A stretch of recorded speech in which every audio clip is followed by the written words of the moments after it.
You should have seen us arguing before we even tried to get on her, because I'm trying to use this new software and he's just adamant about not using it because he can't figure it out. I don't know. He's this intelligent guy, but I can't figure out how to use. There's nothing to figure out. It doesn't work. Yeah, it does work.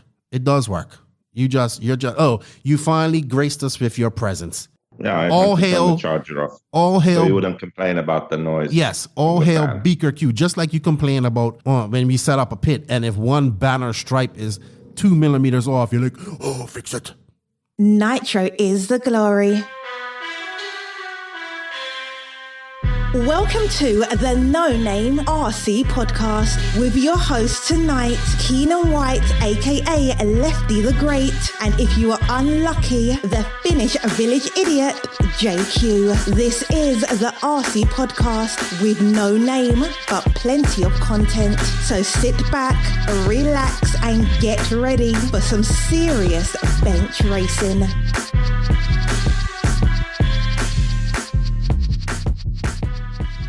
Yes, indeed. Nitro's the glory, but E-Buggy pays the bills. What's going on, everybody? Welcome to episode number 81 of the No Name RC podcast. I'm your host, Keenan White, a.k.a. Lefty the Great. And of course, joining me as usual is my co-host, who I have muted right now because he's probably going to do something stupid and rude and noisy, Beaker Q, a.k.a. Joseph Quagrain. So we have episode 81 this week. Joining me is a local promoter from Region 2, as he calls it, which is the Virginia, Pennsylvania, Maryland, a little bit of North Carolina and South Carolina area. He's been putting on some races. He's got his own race series. Actually has two. One is called USRC, and the other is FX Nitro. He also has a ever-growing race team called Famed Wolf Racing. Thank you, Mr. Rob Issac, for coming on. It was a great conversation with Rob. We share a lot of ideas. His passion for RC is immense, what he wants to do. He wants to grow RC. He has big plans, as we all do. And as you know, I am 100% on for growing RC by any means necessary. So thank you to Rob. Thank you for the Famed Wolf Racing guys. That group of guys is getting really big, and it's really unique what they have going on. And yeah, it's pretty cool. So thanks, Rob. Good luck with USRC as well as FX Nitro. He also had he had Motor Week or something at his last race at Adrenaline RC Raceway last week, which Ryan Lutz attended, and he had talks all about that stuff. So yeah, good stuff. Before I go on any further, I want to shout out and say thank you to all of the hashtag NNRC squad from around the world. Thank you guys for your support. None of this is possible without any of you guys. We had this limited supply shirt that I released. We only had a few sizes left. So thank you to everybody who bought one of those. We do have a few 3Xs and 4Xs left. So if you're a big boy like me and you want a cool limited edition shirt, hit me up on the podcast. Shout out to my patrons on Patreon that support me, that show love and help pay these bills. The studio is almost done. Should be shooting video from here next week. We're going to be doing the call-in segment. We got some cool things for that. I was talking to Wally. He's all pumped and ready.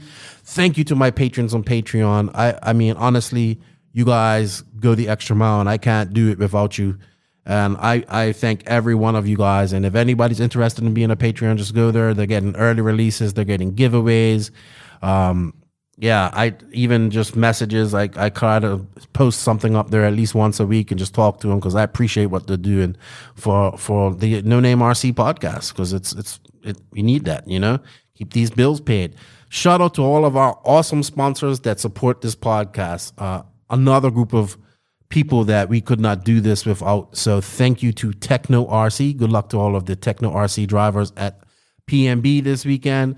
JQ Racing, of course, I love JQ Racing. That's where I work. That's my family. Motley Crew of Misfits, Bad News Bears. Shout out to all of my JQ Racing family around the world.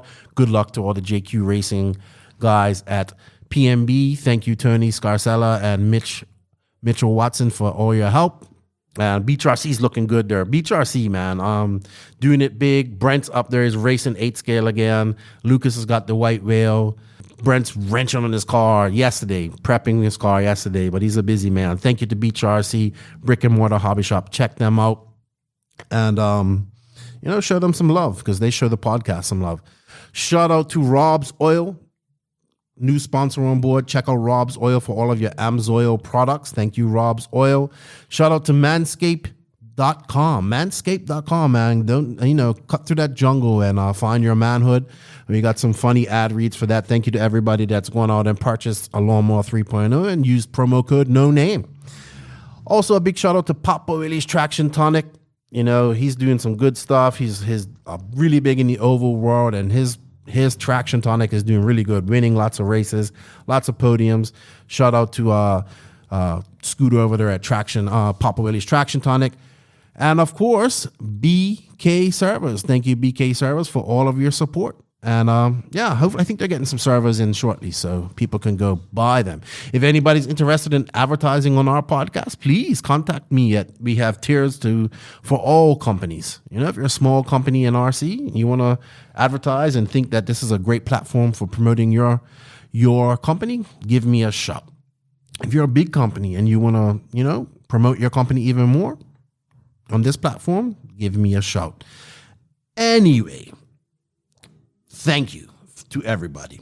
Long introduction. I always like to say thank you to everybody. So where is Joseph? He's probably not even listening. Joseph, where are you? Yep. Just like I thought, he muted me.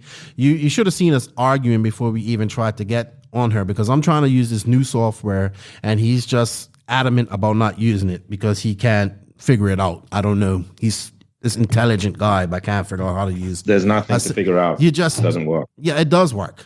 It does work. You finally graced us with your presence. Yeah, I all hail the charger off. All hail. So you wouldn't complain about the noise. Yes, all hail banner. Beaker Q. Just like you complain about when we set up a pit, and if one banner stripe is 2 millimeters off, you're like, oh, fix it. Yeah. Yeah. That's why I turned the charger off. Well, that's why I want better audio. So what's going on, Beak? How you doing, man? What you been up to? Testing, and we have our first race tomorrow. Oh, really? My first race. Where's that to? My home track. Oh, okay. Yeah. Nice. So I guess you guys haven't moved it yet, like you said you was. Not yet. So will all your nemesises be there? Yeah. So this is why you're all serious and uptight this morning. This is Friday morning, so we're recording this. We were supposed to record this yesterday. I had to leave the track to come and record this bullshit, and then I'll go back after this. Well, you wanted to waste time with some program that we already know doesn't work with my Windows 7. No, upgrade, dude. Get Windows 10. Stop being, upgrade. I can already tell you're in a pissy mood. You're all nervous because your first race and you want to do well. Jesus. I'm not nervous. Yes, you are. Joseph, I know you by now. Stop it. Hey, so 24 hours of practice started at PNB today. Joseph, have you seen the track? No. It's big. It looks really good. They have they used every inch of that arena. It's big. It's no wall. Thankfully, I hated that wall last year. They actually tilled up area of the like a 30-foot, 35-foot section of the track, and like just not smoothed it out, but just like raked it all up and just left it loamy. So it's like a dirt sand pit, which I think is going to be pretty cool. I think it's going to spew a lot of dirt all over the place, but we'll see. They just started practice. It's going to get really rough in there. It's got a 270-foot, almost 300-foot straightaway, front straightaway. That's pretty impressive.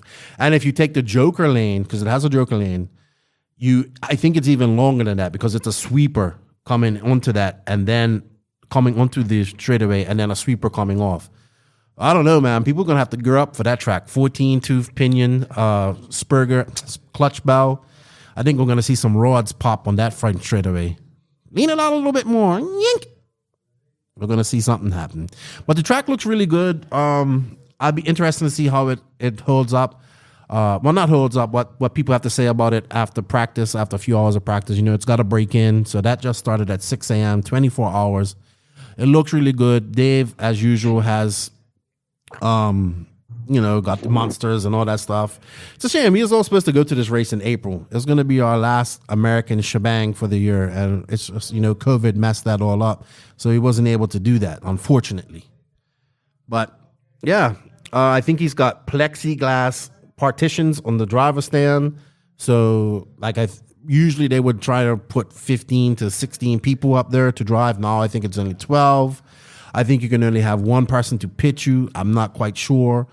But it's good to see the obligatory, we're headed to PNB. That's a lot of the California guys are headed over, like Jose Alvaro and Cody Taylor and what's that guy? As always, they realize HB, big tall dude.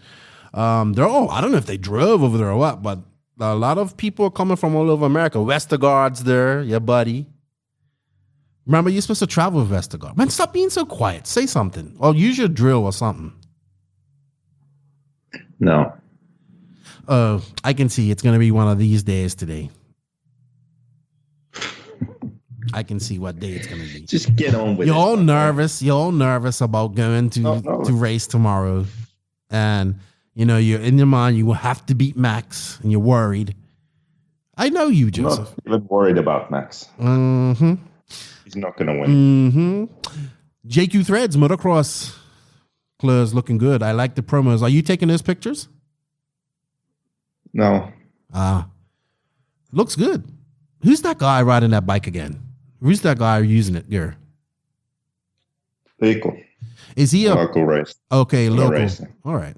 Is the guy who uses who promotes JQ Threads in MXGP going to be using your gear, or is that not allowed?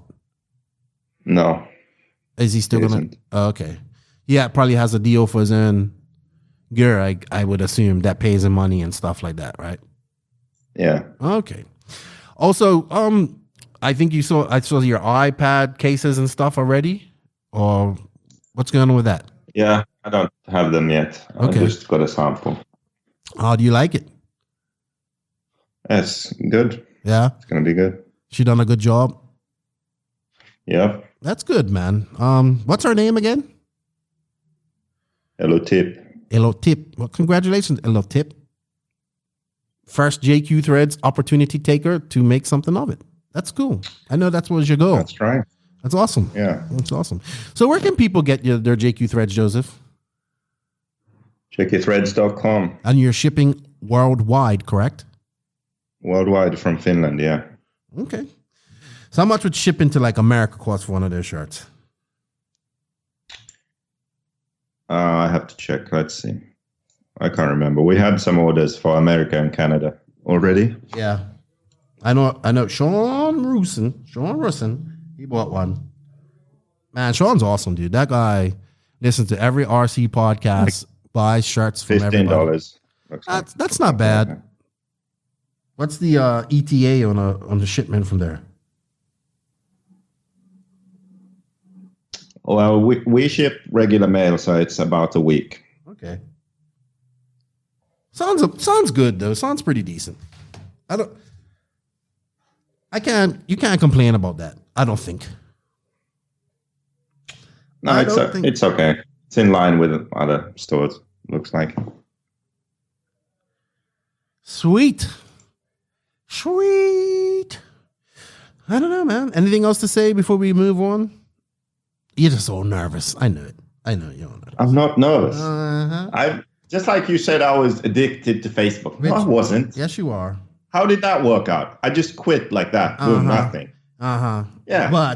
But you was trying to make excuses a couple of weeks ago about not being it. It's not changing anything and blah blah blah and blah blah blah and no, because you were wrong. Just like you're wrong now. It's only been a month and a bit, so once an addict, always an addict, Joseph. I don't have an addictive personality or whatever. That's bullshit. It really isn't. That's bullshit. Anyway, you know what? Let's talk about some race results and some news. So, the NNRC news is brought to you by www.manscaped.com. Manscaping is the new thing, Joseph. You need to get into that. Have you started manscaping yet? No, I haven't got a lawnmower. Yeah, well, you should go buy one. You get 20% off when you use the promo code NONAME at www.manscaped.com. And apparently they have free shipping. But you know why you should use the Lawnmower 3.0, Joseph? Because you don't nick your nuts. And that's every man's. Yeah. You wouldn't know about that. You need to cut something off entirely else that you have, right? First off the bat. What's that? You heathen. Can you stop moving? You're messing up my ad read here. So, anyway. I'm exactly how God intended me to be. Right. That's not true. So. Yes, it is. Anyway, you should get the Lawnmower 3.0. Get all shaved up, and it looks bigger when you do that. You know, luckily, I'm really enjoying mine. In fact, I used it this morning before I came here to the studio to touch up my beard again because it's multi-purpose. I'm probably going to have to order some. I'm going to order some extra blades here pretty soon. But yeah, man, let's cut through the jungle to find your manhood. So why should you use the Manscaped Lawnmower 3.0? Because it's a third generation trimmer. Features a cutting-edge ceramic blade to reduce manscaping accidents like nicking your nuts. And thanks to Manscaped advanced skin-safe technology, you won't. It's waterproofed. It has a cool LED light, a 7,000 RPM motor with quiet stroke technology, and it has a docking port that you just put it in. I plug it in. I have it on my dresser. Luckily, my daughter hasn't got to it and started cutting her hair off. I plug it, just put it in this docking bay, and it goes. I wash it off when I finish, clipping my, I was shaving my chest a little bit here the other day. It's time. It's looking like I got to get shorn here soon. So, yeah. Loving my Lawnmower 3.0, loving my ball deodorant, and it also comes with this cool, like, little leather travel package case, man. So nice. I needed one of these for when I start traveling, so... Go to www.manscaped.com, use promo code NONAME in all caps, and get yourself one of these ball shaving kits from Manscaped, and your balls will thank you. So get on that, Joseph. And let me know, hey, if you guys get one, shoot me a message. I know you guys probably don't want to send this in public, but if you do, that's cool because I have no shame in my game. But if you get one and you use the promo code, let me know. Thank you. I appreciate all the support. So, RC news, Joseph. Let's talk about a few races that happened this past week. We had JBRL. That happened. That was the biggest race this past weekend. So, it looks like all the big boys were there. We had Cav. We had Mayfield. Drake was there. Obviously, I was at Thunder Alley. Track looked pretty good. Jackson Brunson was there. Surprisingly fast. Jackson's improved a lot, man. It's improved so much. Really impressed with Jackson. Trying to get the entry card. It was a good bit of people there. Good bit of people. I think it was more like 100 and something participants, maybe. Let me bring it up here on Live RC. I should have had this. Is Jackson Brunson living with Rivkin now? I don't know what's going on with those guys. I think they live with not with each other. I know that sounds weird. I think they live, for instance. Isn't he from Florida or something? No, Jackson's from Georgia. So Rivkin was over there staying with, he goes out to stay with Rivkin a lot, right? And they go and practice. That's one of the reasons he's getting faster. So he hangs out with Rivkin. He races there a lot at, they do a lot of 10 scale there. They do a lot of 8 scale there. And obviously he goes back and forth to California. And then Rivkin was overstaying with him for a while. They were doing East Coast stuff there while things were shut down. So yeah, they're like, I forget what they call themselves, the nerd herd or something like that. But yeah, they hang out and it's showing, it's paying off, man. I mean, look, we had Ryan Mayfield first, Cav second. Happy birthday to Cav too. Happy belated. It was his birthday yesterday. You didn't say happy birthday to Cav yesterday? Oh, I'm not on Facebook, so I don't know when people's birthdays are. That's your boy too. Jesus, man. It was his birthday yesterday. I hit him up. I said, "How you doing?" He's like, "I'm here at PNB." I said, "Well, have a couple of drinks for me. Enjoy your day and good luck this weekend." Ron Duvall. Interesting. Jackson Brunson, Carlos Arredondo, Westergaard in 7th, Dylan Nelson in 8th. I wonder is Dylan Nelson still running TLR or did they switch? I think they switched. Who knows? Our co-host Wally Builds in 9th, Spencer Rifkin in 10th, Jermaine Robinson improving. That kid's getting faster. He only did 5 minutes though, so he must have had a malfunction somewhere. And Cole Jensen, I tell you what, man, Jermaine's going to be a young man to watch in the future here. He's young and he's fast. He's doing well. Rifkin had issues, but yeah, it's good to see all of this going on at JBRL. I know you're not a big fan of JBRL, but it doesn't matter what you think. It's a good turnout. JBRL makes you want to quit racing. Makes you want to quit racing. Obviously, these people do not want to quit. A lot of people. Because it had 147 drivers and 234 entries. So not everybody feels like you do, Joseph. Not everybody feels like you do. I already can tell that you're just... Should we bring up waking up and getting punched in the face analogy again? No, you said that enough. If you want to do a quick synopsis of it, but we're doing the news, so we're not talking about your thoughts on JBRL, okay? Okay. Was that all the news? Can no. Move on. Sun City RC Raceway, shout out to Joey Showers and those guys. They had their annual MDA race. I actually raised like $1,000 for this race last year. They had a light turnout, obviously, because of COVID. But I wanted to talk about this race because they like the starting grid. They have made a starting grid. I mean, a starting gate. Sorry, for their track. So they've done it a little different, and their track's a little bit bigger now. It looks really good. They have one gate like right on the straightaway that holds 6 cars, I believe. And then if you qualify, if you're in the lower 6, you're kind of like it's a sweeper. So you're kind of down at like it's a sweeper, but it's like, I don't know how, I have to see it, but it's like the gates it's 2 gates, but they're separate in different positions. So the front guys, they got out, which is clean, the 6 guys, and then the guys just like half a second behind coming around on the corner because they come down the straight.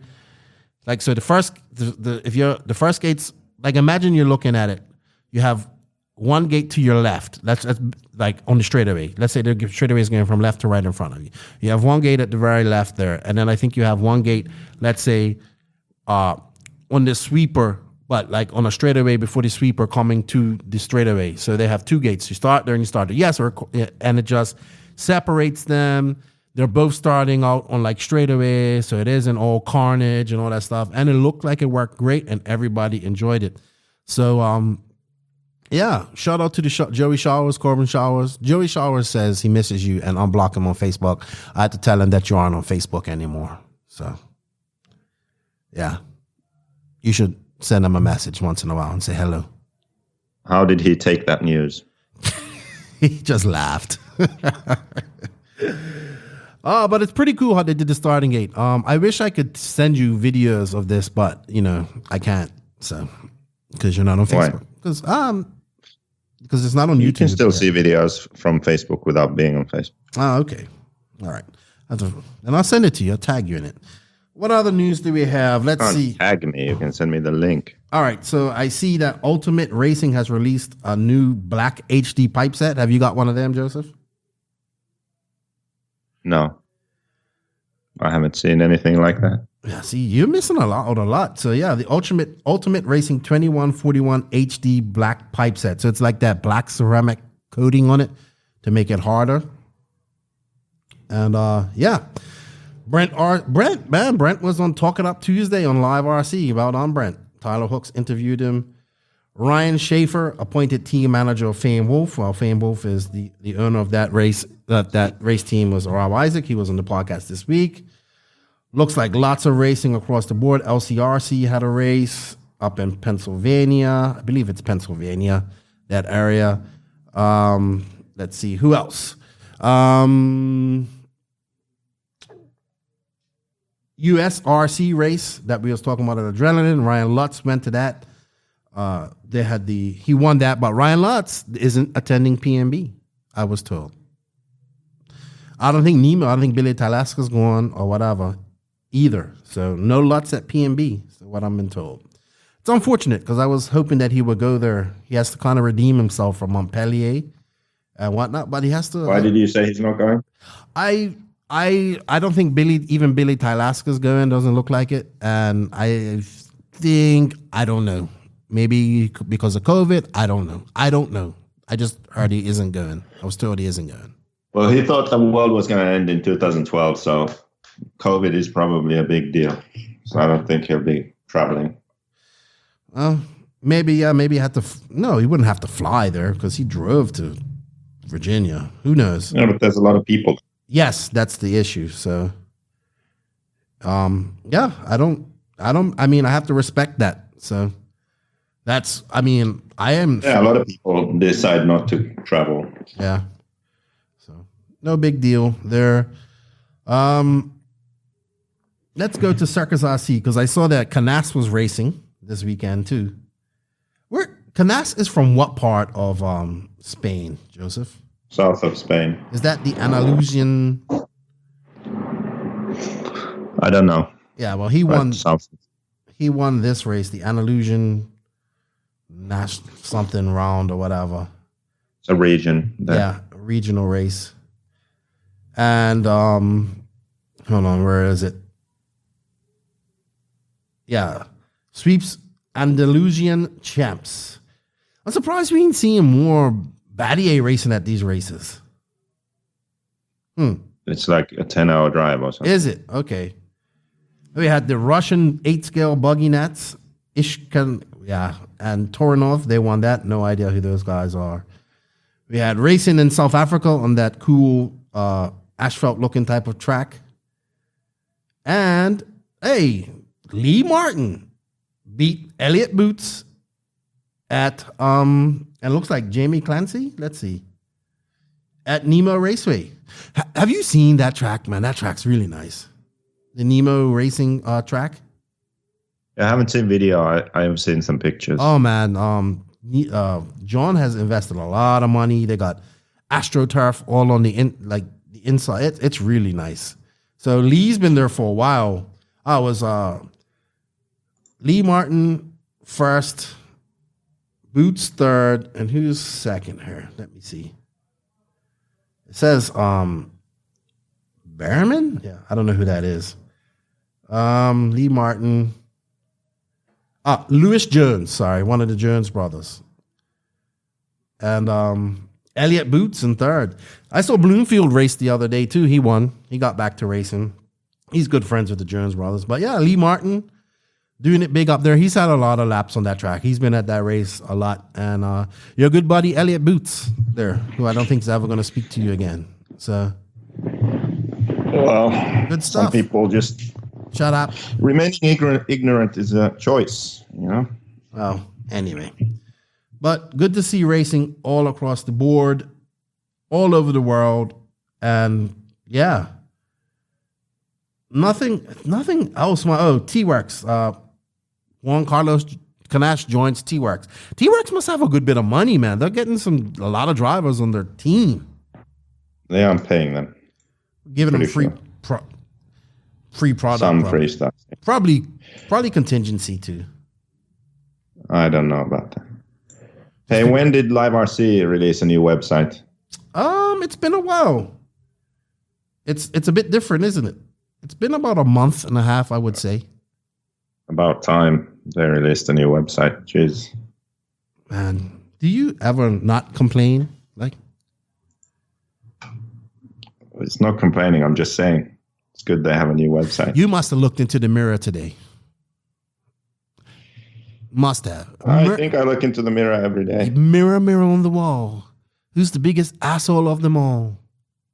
Not you, JQ. Not you. Step it up a bit.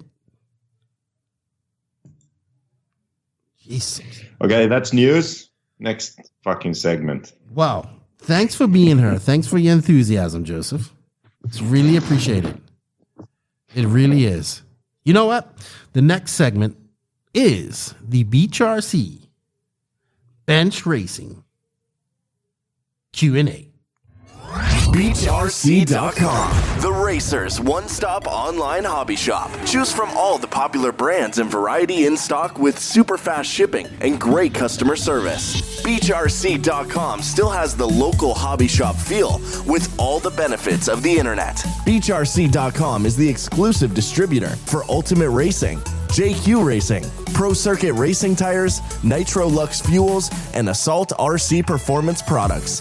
So fill up your cart and check out at BeachRC.com today.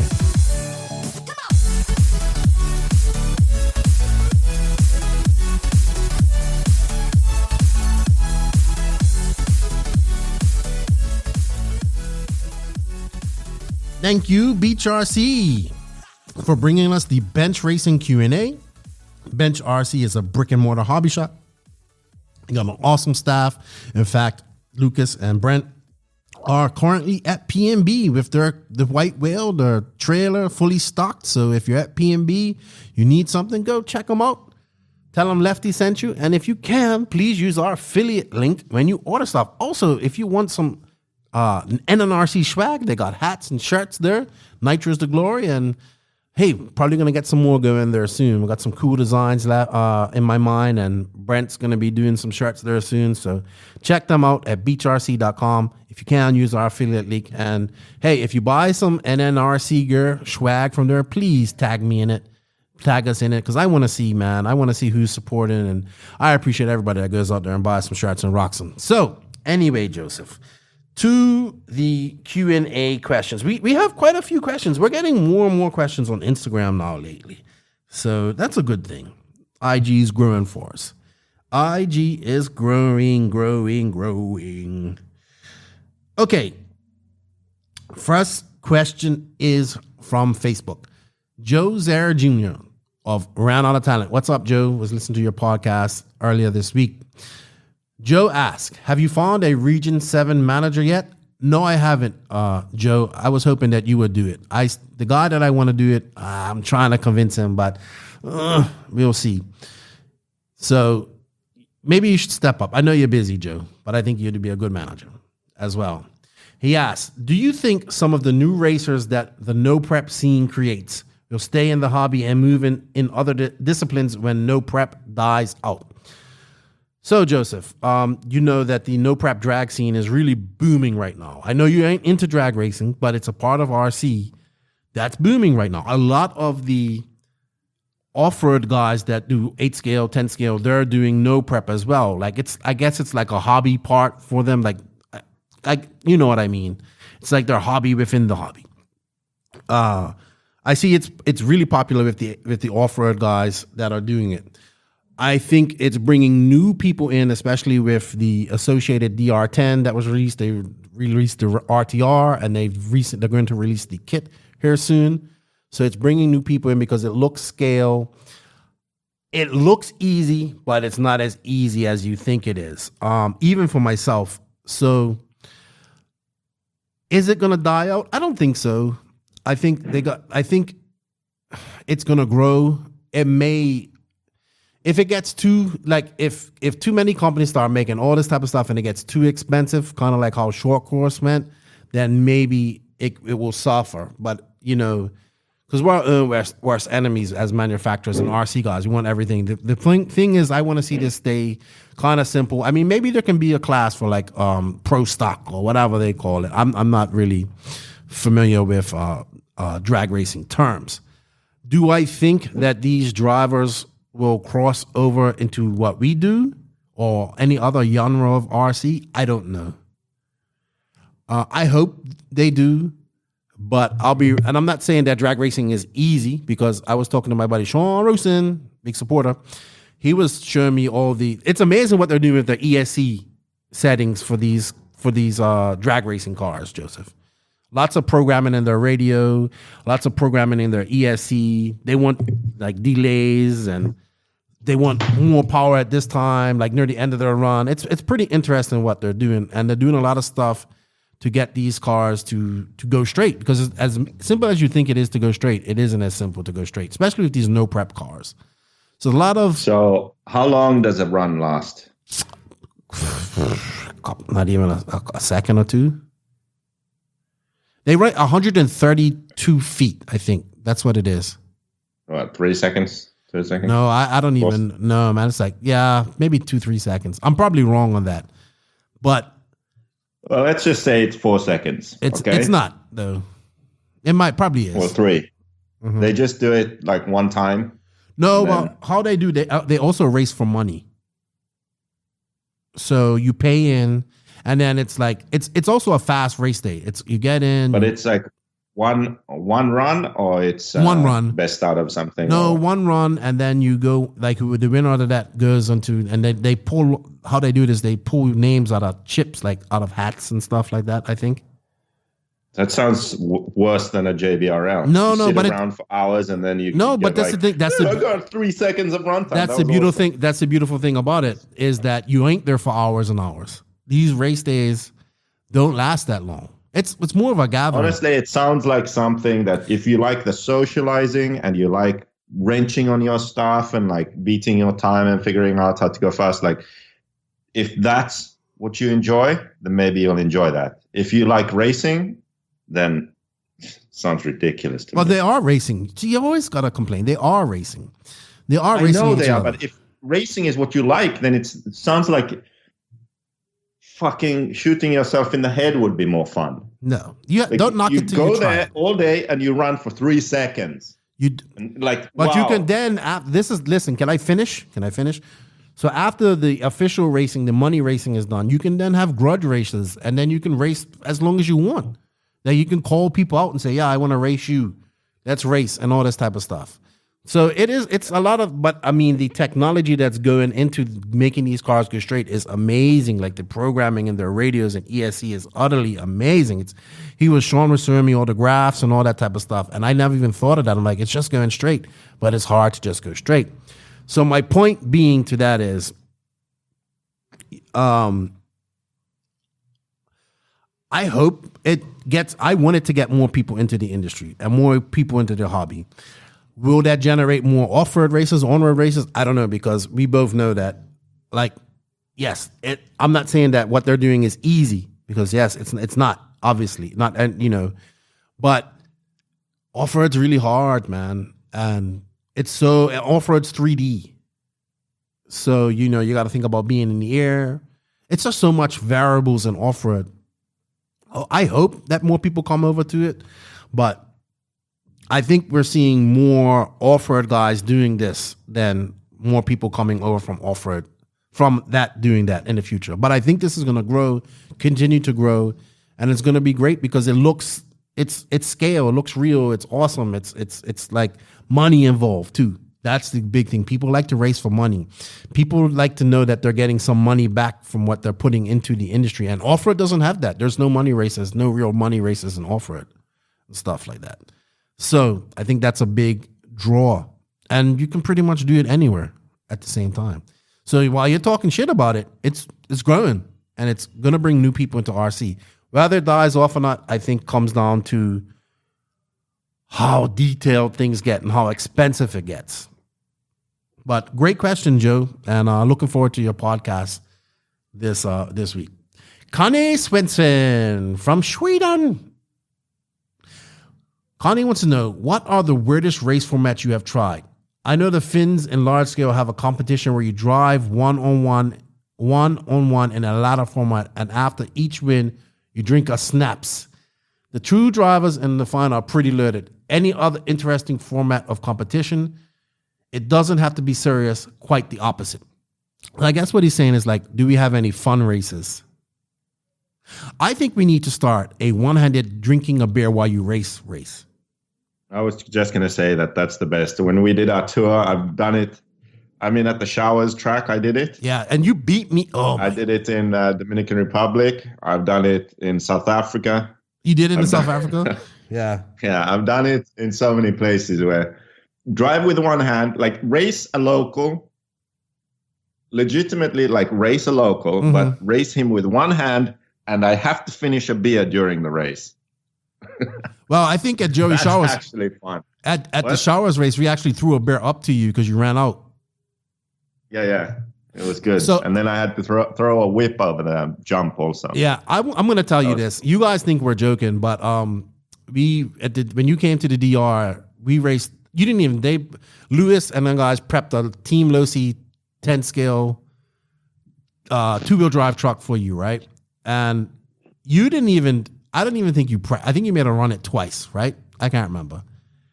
You haven't probably driven a truck in so long. You didn't do anything to it. Her, I had my T5M, and these guys loved truck. They were serious about it. And we did 3 mains. And honestly, you drove that last main drinking a Big Bear, and I was like, what the hell? Like, I was like, yeah, this guy's not going to beat us with one hand drinking a beer. And dude, I could not catch you. And you threw whips. One-handed. It's your big hands. That's why you can do it too. You got big ass hands. So you can.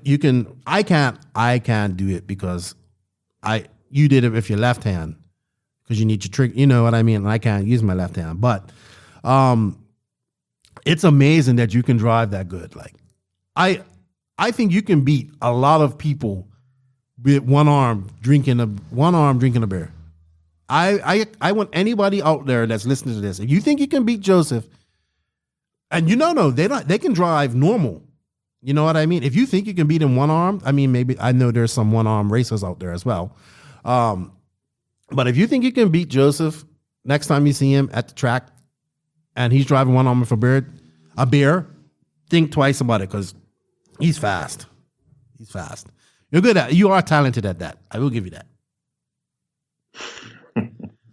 Jason Shorenord. Jason, please send me a voice text telling me how to say your last name.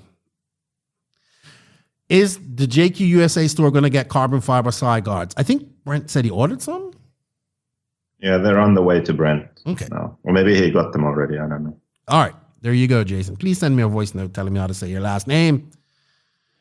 Grace Aruda, a.k.a. Salty Joe, who I won't get my own Facebook profile. Can we talk about marble racing? So Salty Joe watched Joe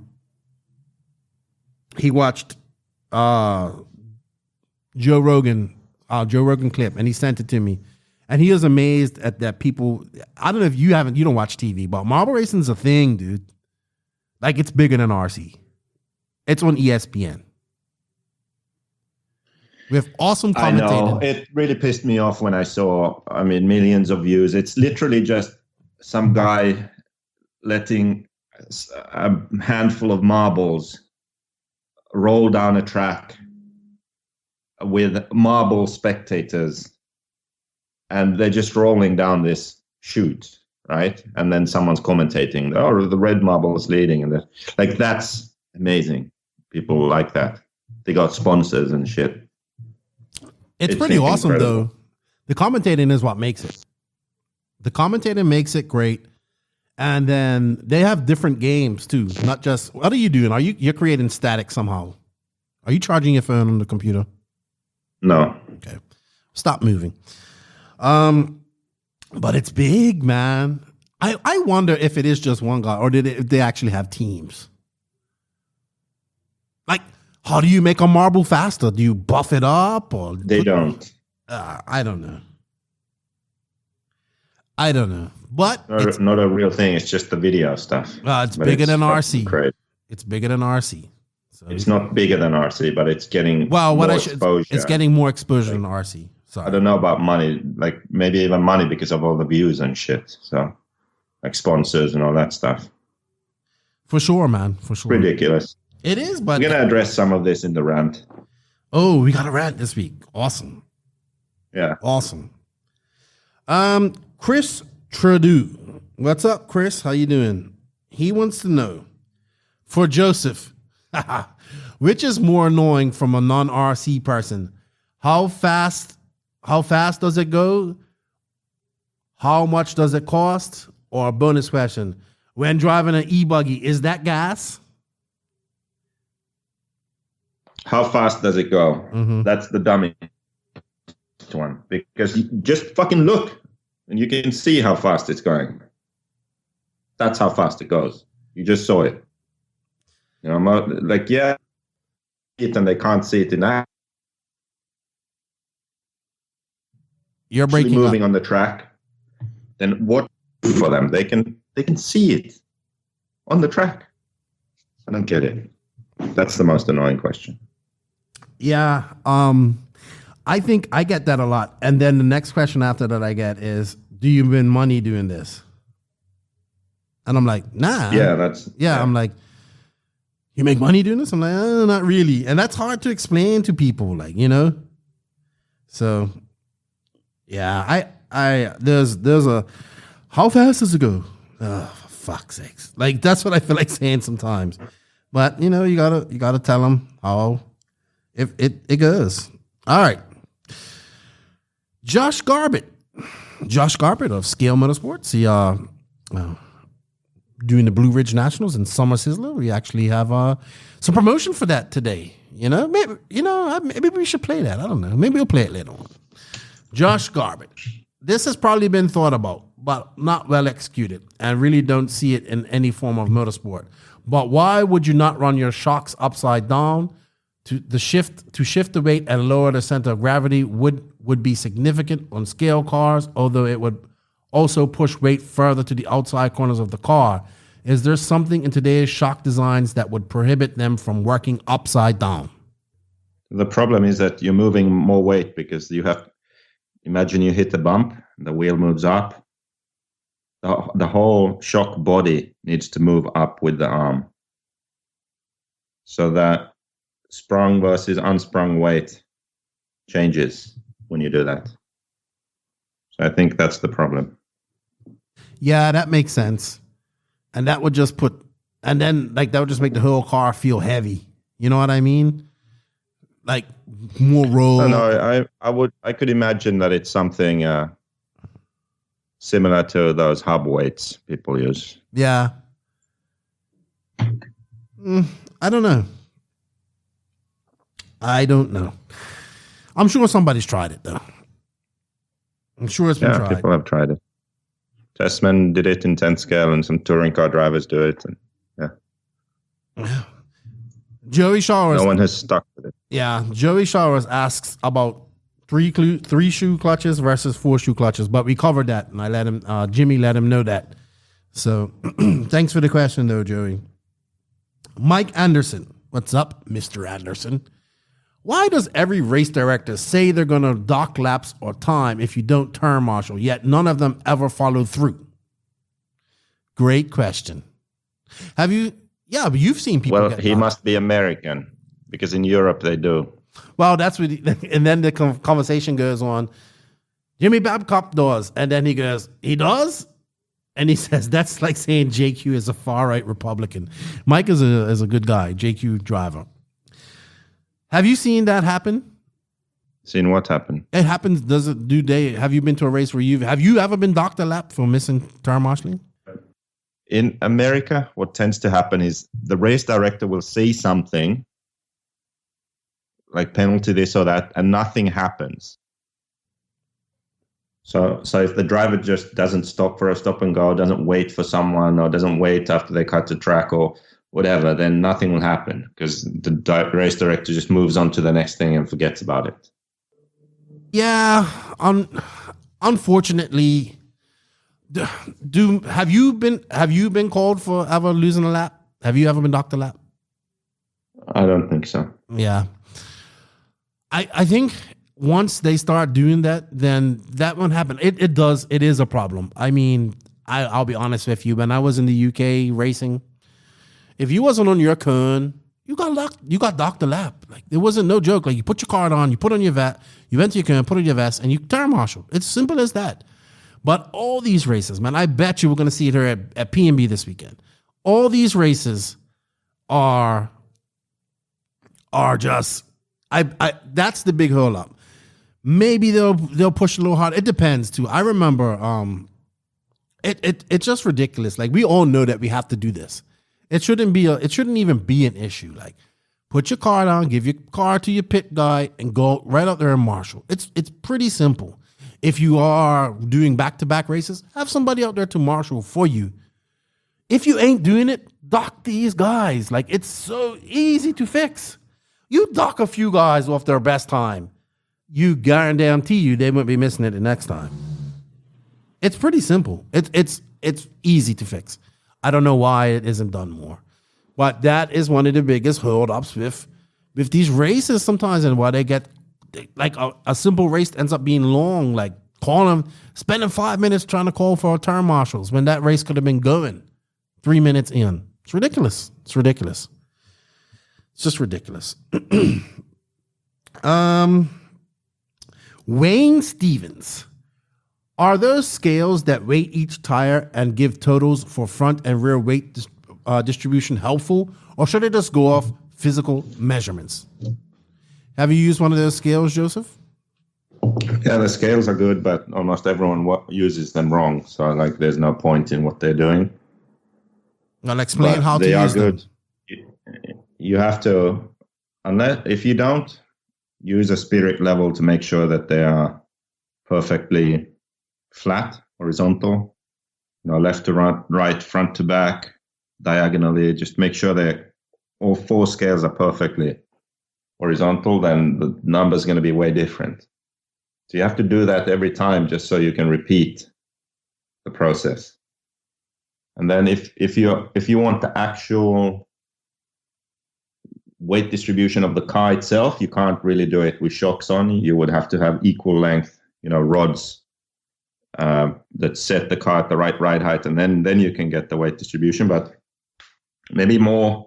So that's like if you want to exactly know what it is, but you don't really need to know that.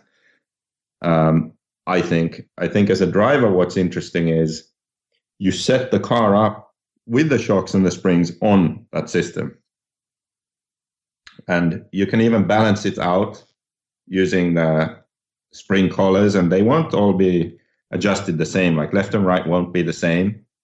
That doesn't matter. Just set your ride height and then use the scale system to set the loads equally. This is possible in 10 scale, in 8 scale Nitro. Well, 8 scale electric too. 8 scale Nitro, because of the fuel tank, you have to sort of compromise a bit, because obviously the weight is changing in the car, front left, which affects the balance of the car.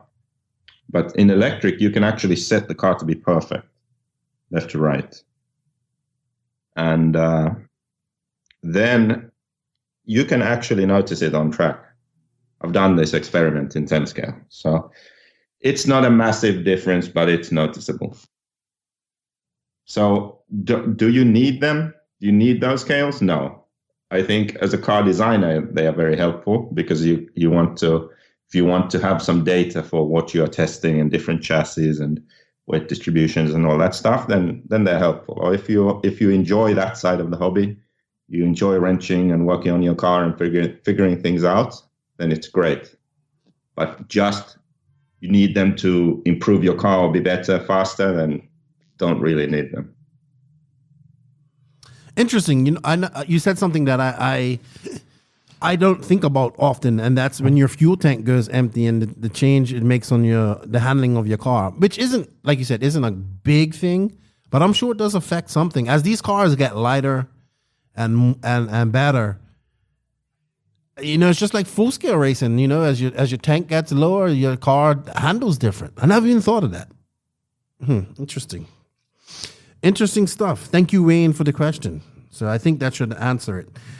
On to the IG questions. King Ing, what's up, Drew? He says, I need to know where JQ got his mirror on the wall. I need one. Mirror on the wall. Who's the biggest asshole of them all? KB Wolf 83 asks, what is the best dessert from each of your countries, and how do each of you guys prep tires? Prep tires for what? I guess just period. But he asked about dessert first. Let's talk about that, because that's food. What's a good Finnish dessert?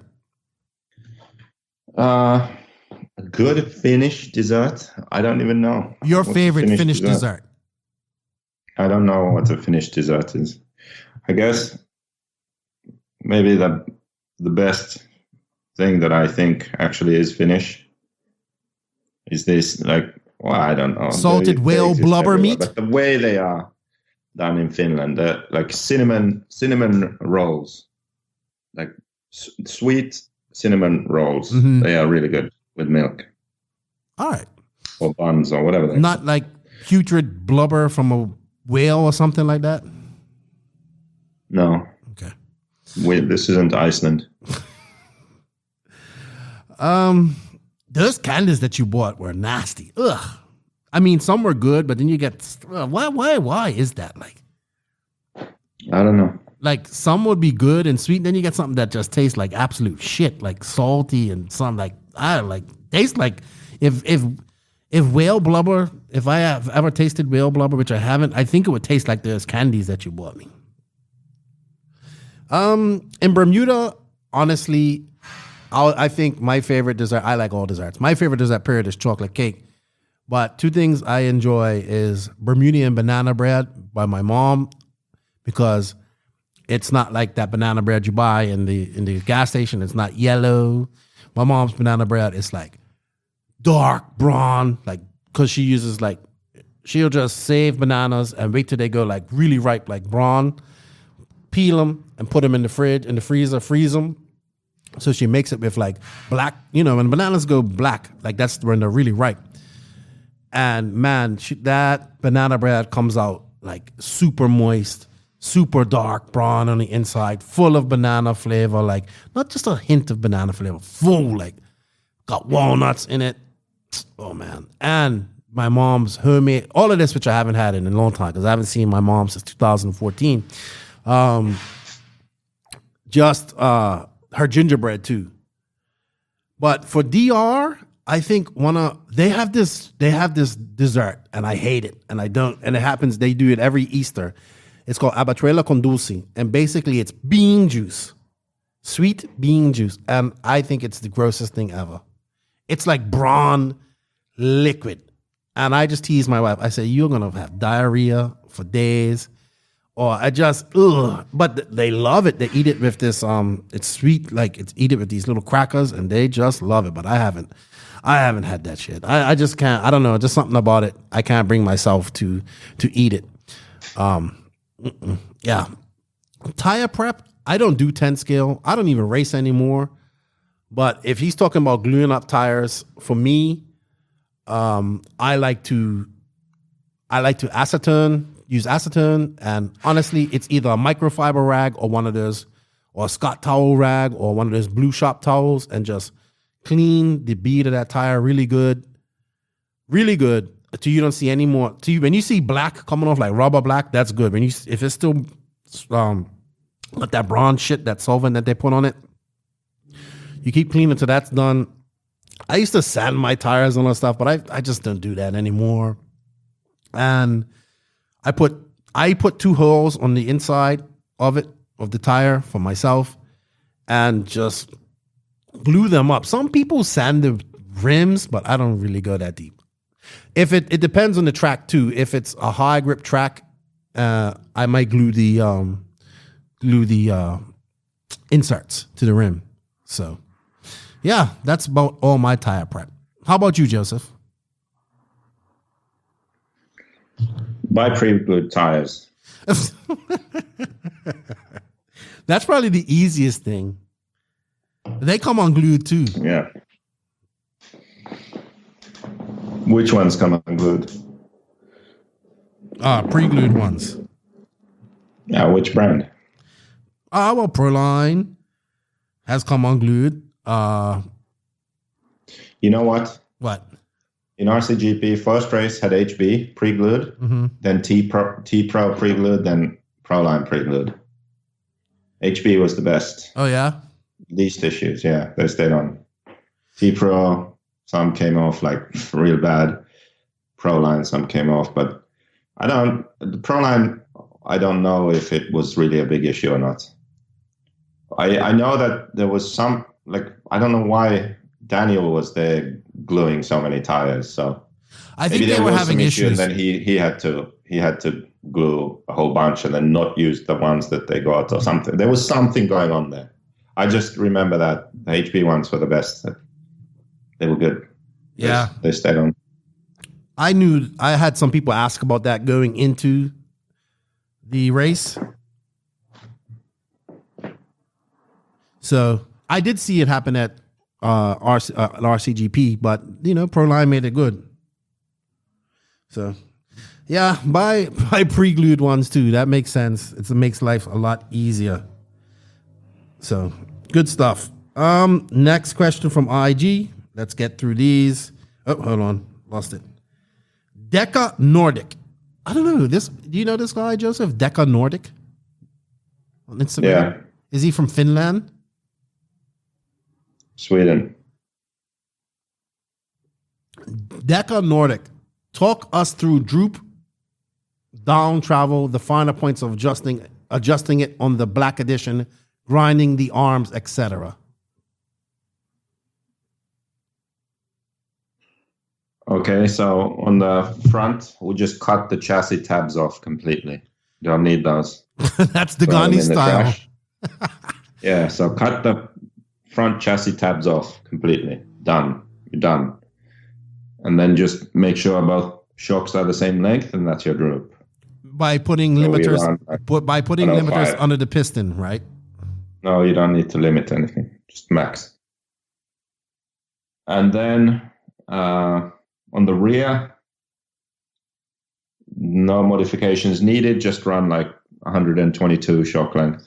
It's pretty good, everyone. Okay, so just for my clarification, when you cut the front chassis tabs off, you'll just address shock length with the eyelet, correct? Yeah, but you don't really need to adjust it. You just run maximum. Yeah, but here's my issue with that, is that's a lot of strain on the shock eyelet. Hasn't been a problem. Okay. So what if you want less droop? You just screw it up some more? What if you want less droop than what you can get? Yeah, you don't want less droop. Okay. So that's the finer points of droop setting now, is the Ghani figured that out and you just going with it now, cutting it off. Yeah, it's good. All right. The Ghani did that when did he do that? At PNB last year, I believe. Or was it before that? Yes, he just said, I'm not using droop tabs. Screw that. I don't think it was PNB. I was there when he first did it. That might have been DNC then. It had to be DNC. All right. Enrico Maloney. What about tuning with springs front to rear, so stiffer rear or vice versa? For example, when running the Mugen springs on the JQ, what going to 9.25 instead of 9.0 on the front will feel and drive? Honestly, the difference between 9.0 and 9.25 was minimal. Even when measuring them, like on the spring gauge thing. Okay. But I mean, a softer spring will just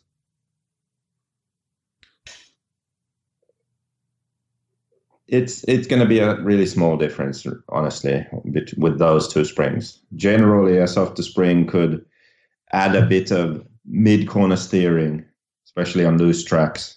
Maybe the car isn't as precise and responsive anymore. And that's about it. Just feels like a softer drive around the track. Cool. Thank you, Enrico, for the question. Getting back to racing there in Italy. Drake Wright 28. How does JQ set up his gear ratios? Also, my dad and I have listened to all of your podcasts.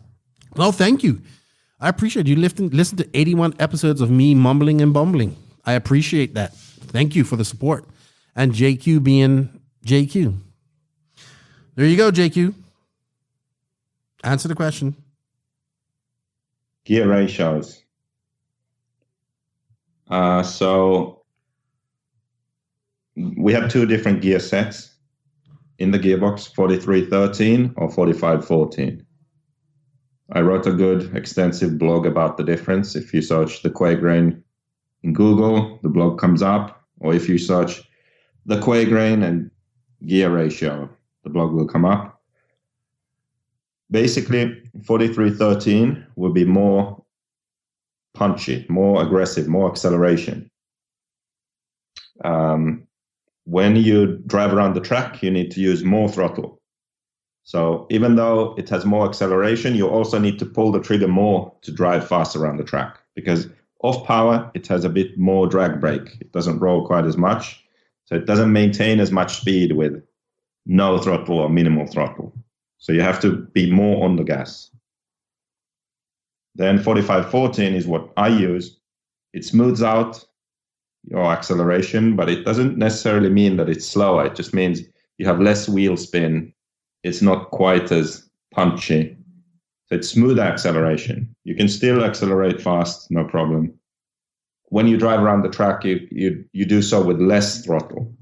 You can just barely be on the throttle and the car maintains good speed because it rolls more, easier, less sort of drag brake feel, and just a bit of throttle will move the car faster. So that's that difference.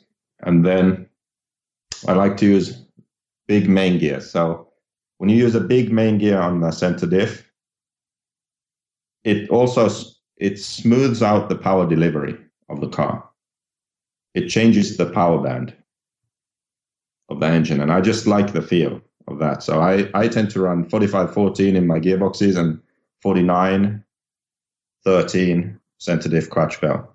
If the track is big, maybe I go to a 48 main gear, but not necessarily. So yeah, that's what I run. Awesome. Great explanation.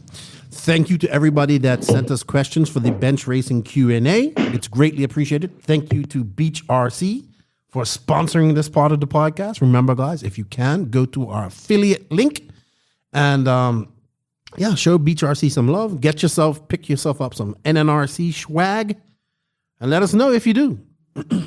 All right, Joseph, I'm going to call you back. We're going to the main interview brought to you by Tekno RC. Thank you, Tekno RC, for the support of this next part of the podcast. And Joseph, I will call you back for story time and the rant. Thank you for your time. Tekno RC. Tekno RC. Tekno RC is a premium manufacturer specializing in 8th and 10th scale high-performance off-road RC buggies and trucks. Visit www.teknorc.com for a complete catalog of their products. Tekno RC. Excellence in engineering. #Tekno Takeover.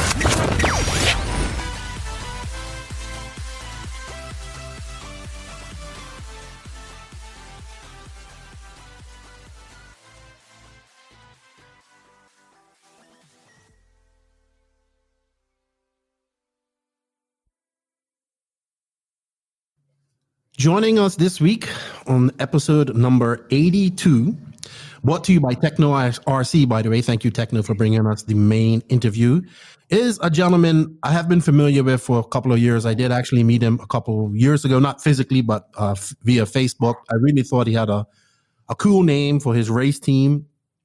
And they've been doing some big things over there on the East Coast, mostly in the Virginia, Carolina areas, I believe even somewhat more northeast. But I'd like to welcome Mr. Rob Issac of Fane Wolf Racing, USRC, and FX Nitro. What's up, Rob? How are you? Hey, Keenan, it's nice to join you. It's been a long time, man. Yeah, thank you for coming on. And we talked to each other a couple of weeks ago, and then you was telling me about this race that you just had this week, and I was like, well, let's bring you on after that race. So perfect timing. How was your week? Well, let's just talk about that real quick. You had Ryan Lutz, you had the USRC race at Adrenaline. Thank you, Adrenaline News. They always share my podcast. I appreciate that. And you had a TV crew there you talk about it, man. It's your show. You go ahead. Well, so Seth Hardison approached me and asked if we wanted to do a shoot with Motor Week, which is a automotive, kind of a trending automotive show. So I thought, well, yeah, I mean, that'd be great. So the film crew came in, a journalist and a cameraman. So I thought, well, it'd be a good time for me to reach out to a pro that could represent, the show. I didn't want to be the face of RC, so to speak. I wanted somebody with some prominence and notoriety. So I reached out to Billy Tylaska and asked if Lutz would be interested in coming out. He just told me, hey, hit Ryan up and see how he feels about it. With the COVID-19 issues. It might be kind of a concern, but we talked, and he agreed to come in and kind of be the host of the event. So it worked out real well. He came out, and it was just a great event all the way around. We really did a lot to make sure the track looked great. Tons and tons of banners, tents, and we tried to make a small race feel like a very big event. That's part of the what we do at USRC. We want to create that big race atmosphere at a small event. It was really good to see Ryan come back out and race. He's been relatively quiet with COVID. I know, I was wondering when he was going to, because usually, Lutz is very, very active on social media, and he wasn't too very active during the whole shutdown. And I understand that, but it's really good to see him racing. I know I really enjoy, I like Ryan Lutz a lot. I spent DNC like the entire Friday and Thursday of DNC just sitting off talking with him, because Billy was kind enough to let me set up my podcast and that in the Nemo tent. And really great dude. We got talking about everything.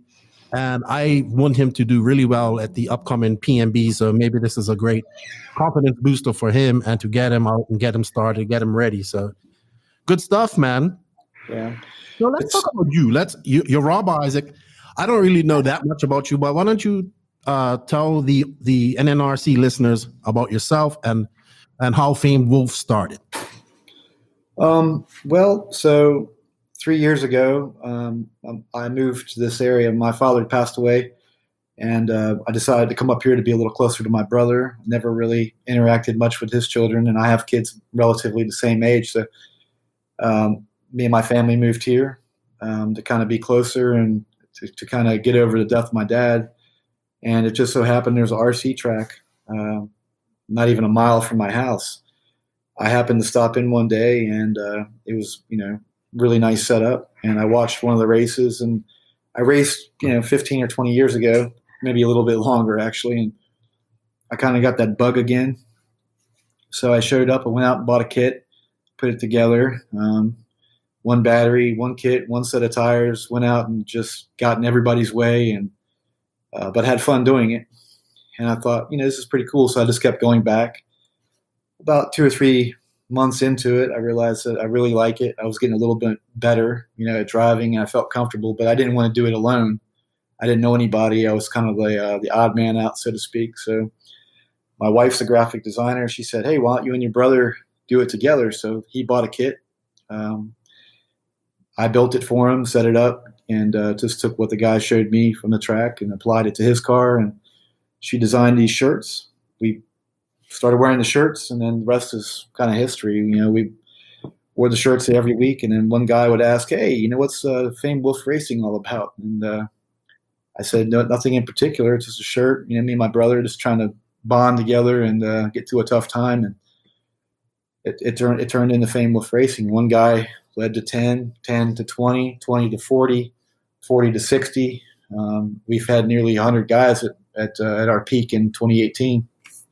And that's awesome. And then I just try to expand it. And our mission statement was to make RC affordable for our team guys and to kind of grow together. So we worked some deals with some of the manufacturers to make it where we can all afford it. And that's kind of the route we took. So now we have roughly 56 members currently, and deals with AKA, Phantom Racing. I sponsor the team because I'm a Mugen dealer, so I give my guys the Mugen product at cost.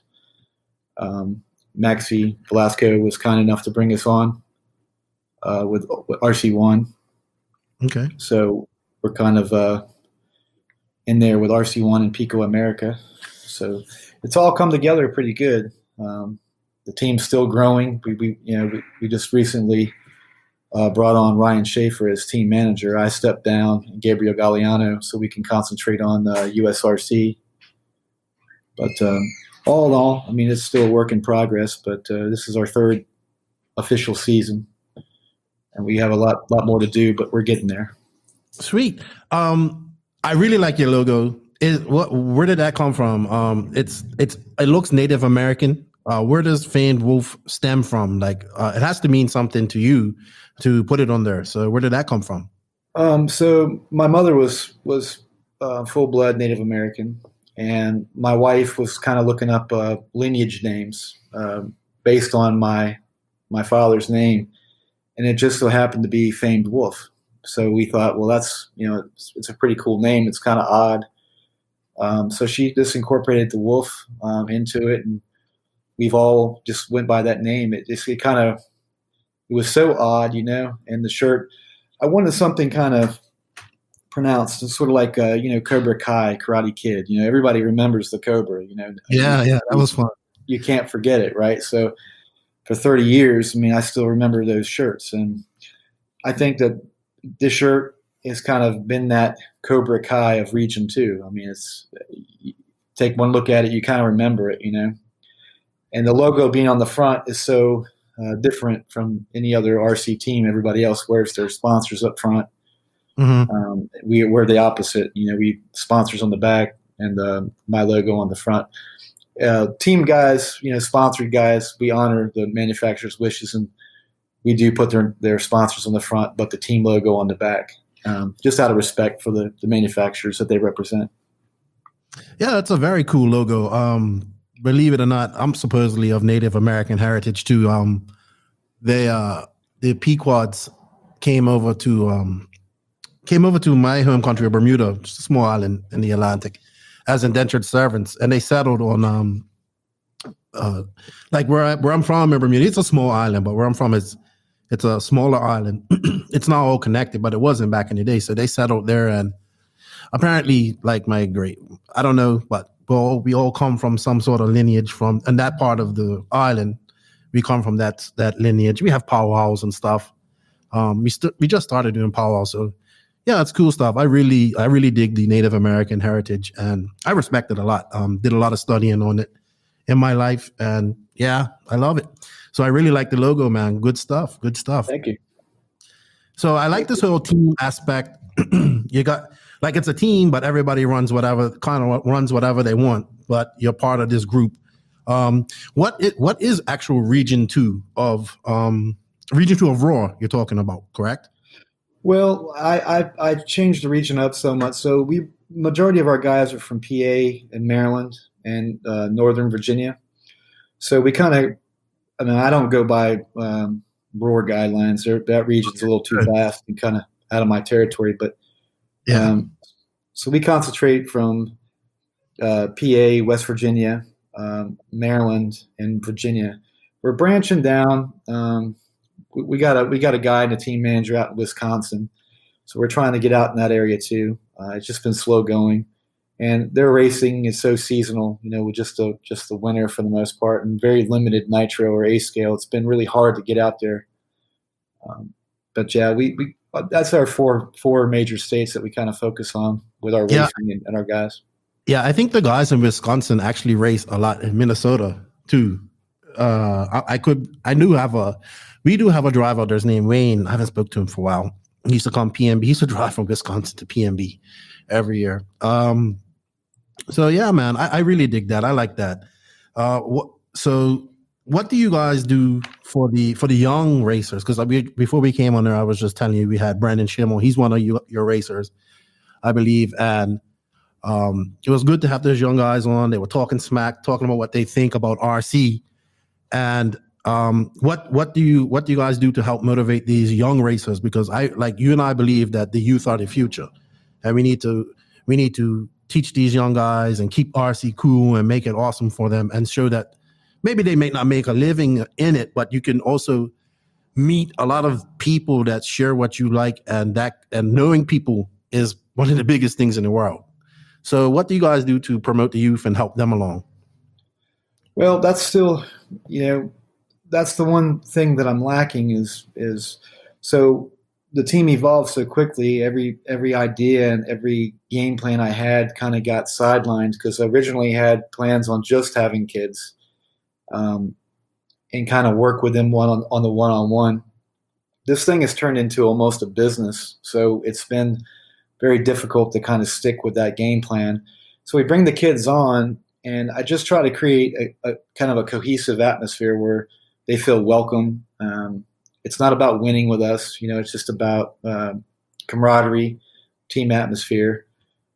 I definitely want to try to work more on the one-on-one level with these guys, but everybody is so spread out. So it's, to get track days in with the kids, it's very difficult. But on race days, we try to bring as many of the kids together, and I make sure that they're well taken care for. I mean, we have deals where we can make it affordable. These guys aren't having to run the same tires race after race. No need to worry about having a third generation hand-me-down kit. They have all the resources, and there's people at the tracks. We've been so involved with these tracks that there's all kinds of help. Yeah, and I don't know everything. I'm 45 years old. I'm not going to get any faster than I am now. I'm not going to show our kids how to drive any faster than they are. Majority of them are already faster than me.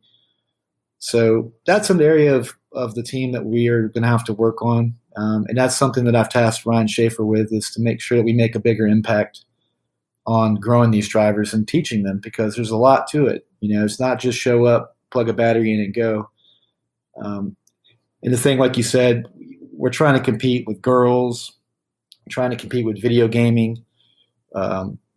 Kids get first a driver's license, so there's a lot of distractions that they find when they hit that age, and that's about the prime. I think 16 to 17 years old is really the prime. It's when these kids seem to really develop that speed. Brennan is a prime example of what I've watched Brennan since he was little. And Jacob Hardison as well. These kids, they come on, it seems, when that maturity level starts to really settle slightly, they really come on, and we got to keep them there. And that's, with gaming, this new RC gaming thing is just taking off. I know people that don't even race anymore because they're RC gaming online. So they don't even bother showing up to the track anymore, and it's a shame. I'm totally counter that. I just don't see a point. If you want to play RC video game, why not show up to the track and do the real thing with your teammates and friends? And if you don't have any, make some. So I don't get the gaming aspect, but that's kind of where we're at, competing to try to keep the kids motivated and interested. And it's a challenge, man, to say the least. It's really been a challenge. I mean, I love gaming too, but if I lived in an area where there was, people, I think a lot of times, I tell people all the time, you're very fortunate to have these awesome tracks and facilities around you. And I know some places don't have as many tracks as others, but I tell people, man, I came from a country in Bermuda. We had one track. We still only have one track. Even here in the DR where I live now, we're just getting a track back. So it's definitely fortunate. And something else you touched on was making people feel welcome. I touched on this quite a few times because I think as RC people, we get so stuck in our bubble that we get introverted and we don't want to introduce not everybody, but we can be very intimidating to new people coming into this hobby / sport, and we need to be and that can turn people off. So we need to be more open and be more welcoming, you know what I mean, to people. Right. So what's up? And that goes for them as well. They should, it goes both ways, but I like that team, welcome everybody. Hey, what's up? And help them out. And hopefully they stay in RC. I love that factor of what you just said as well. Yeah. And, so we try to, so that's what I'm good at. So when I see a young kid come that's new to the track, if he shows up more than twice, then I approach him, introduce myself, and offer, any assistance, any help. I always bring tons and tons of tires. I always bring a spare kit. So I have several cars that are set up ready to go. So if anybody who's new wants to try to go out there and wheel a little bit, I always have a car ready as a backup. So that was always my way to approach new people. And if their dad's there, I just signed a kid who I think is going to be very good. And his father comes, and his dad started racing with us, and they've been like a father-son duo. And it's nice to have people like that on the team. They work good together, and I see progress every time they show up to the track. And You're right. It is a very it's a very difficult click sometimes. We're all clicky. We have our circles that we stick tight with, and it's very difficult sometimes to approach 4 or 5 guys when you know you're lap traffic and you're just getting started. It's hard to really break through and say, hey, I'm so and so, and I'd really like to know more about what it is you guys are running, because I was that guy. I came in being kind of an old timer, walking into a sport with a bunch of fast kids in a premier facility. I mean, Adrenaline RC is one of the nicest tracks on the East Coast, if not the nicest track on the East Coast. And there was some fast guys there, and it was really intimidating when I came in. And I was the odd guy out. I think that's probably what kind of spun me into creating a team around myself. That way I wasn't the odd guy, So you kind of nailed something with me, that we need to be more open and more welcoming. I had somebody tell me something about PNB that kind of struck me. I've been a little intimidated about going to PNB every year. I've never been. I always choke at the last minute and just say, you know what, I'm just not ready. I have high anxiety anyway. I'm the most anxious person and hyperactive person, and I don't sleep very much, so that probably excites a lot of that. But I talked myself out of that intimidation factor. At the Nats, the same thing. Some of those guys were welcoming and open-minded, but you can just tell that there's a barrier between certain factions of drivers, and you're not going to counter that barrier. It's when people are in race mode and they're there to win and there to perform. It's very hard to give one side of yourself to the general public and newcomers. And the problem that I have is that every track that I've raced at here this year, it's so competitive. We're so competitive that I think sometimes we kind of lose our vision for what we want to do, because we're out to win, out to get better. And we lose sight of the big picture, and that is, hey, there might be the guy next to you who's running swelling battery packs or bald tires, or there's got to be a way we can help and grow the hobby. Because it's definitely shrinking. It's a shame when the over 40 class is the largest class. It's something's wrong with that picture, Yeah, a lot of people argue and say, "Oh, but this race we had 250 entries and this," and I agree with you. I think it is shrinking, unfortunately. I honestly, when somebody says entry count, I'm like, yeah, okay, well, how many people were there? Yes, things can be. I think things can be better. We just need to. We need to attack this. I say this all the time. We need to attack getting new people and promoting RC in all forms. All forms. I'm not against any type of form of promoting what we do. Anything that can be done to promote what we're doing, we need to do it. And I agree, man. And you should go to PNB though. You should go to Wicked Weekend or one of these races. Wicked Weekends, I've never been, but I might go this year. It's a little bit more relaxed. It's open. It's a great race, and there's tons of people that will help people out. And these pro guys, you just gotta kind of. I used to be intimidated by them too, right? But you just got to kind of pick your time when you go ask them something. You don't want to go talk to them right after they just had a crappy run. Maybe wait, let them calm down, or when they're thrashing on their cars or something. So it's all good, man. But you should go to one of these big races. It'd be great. It'd be awesome. Yeah.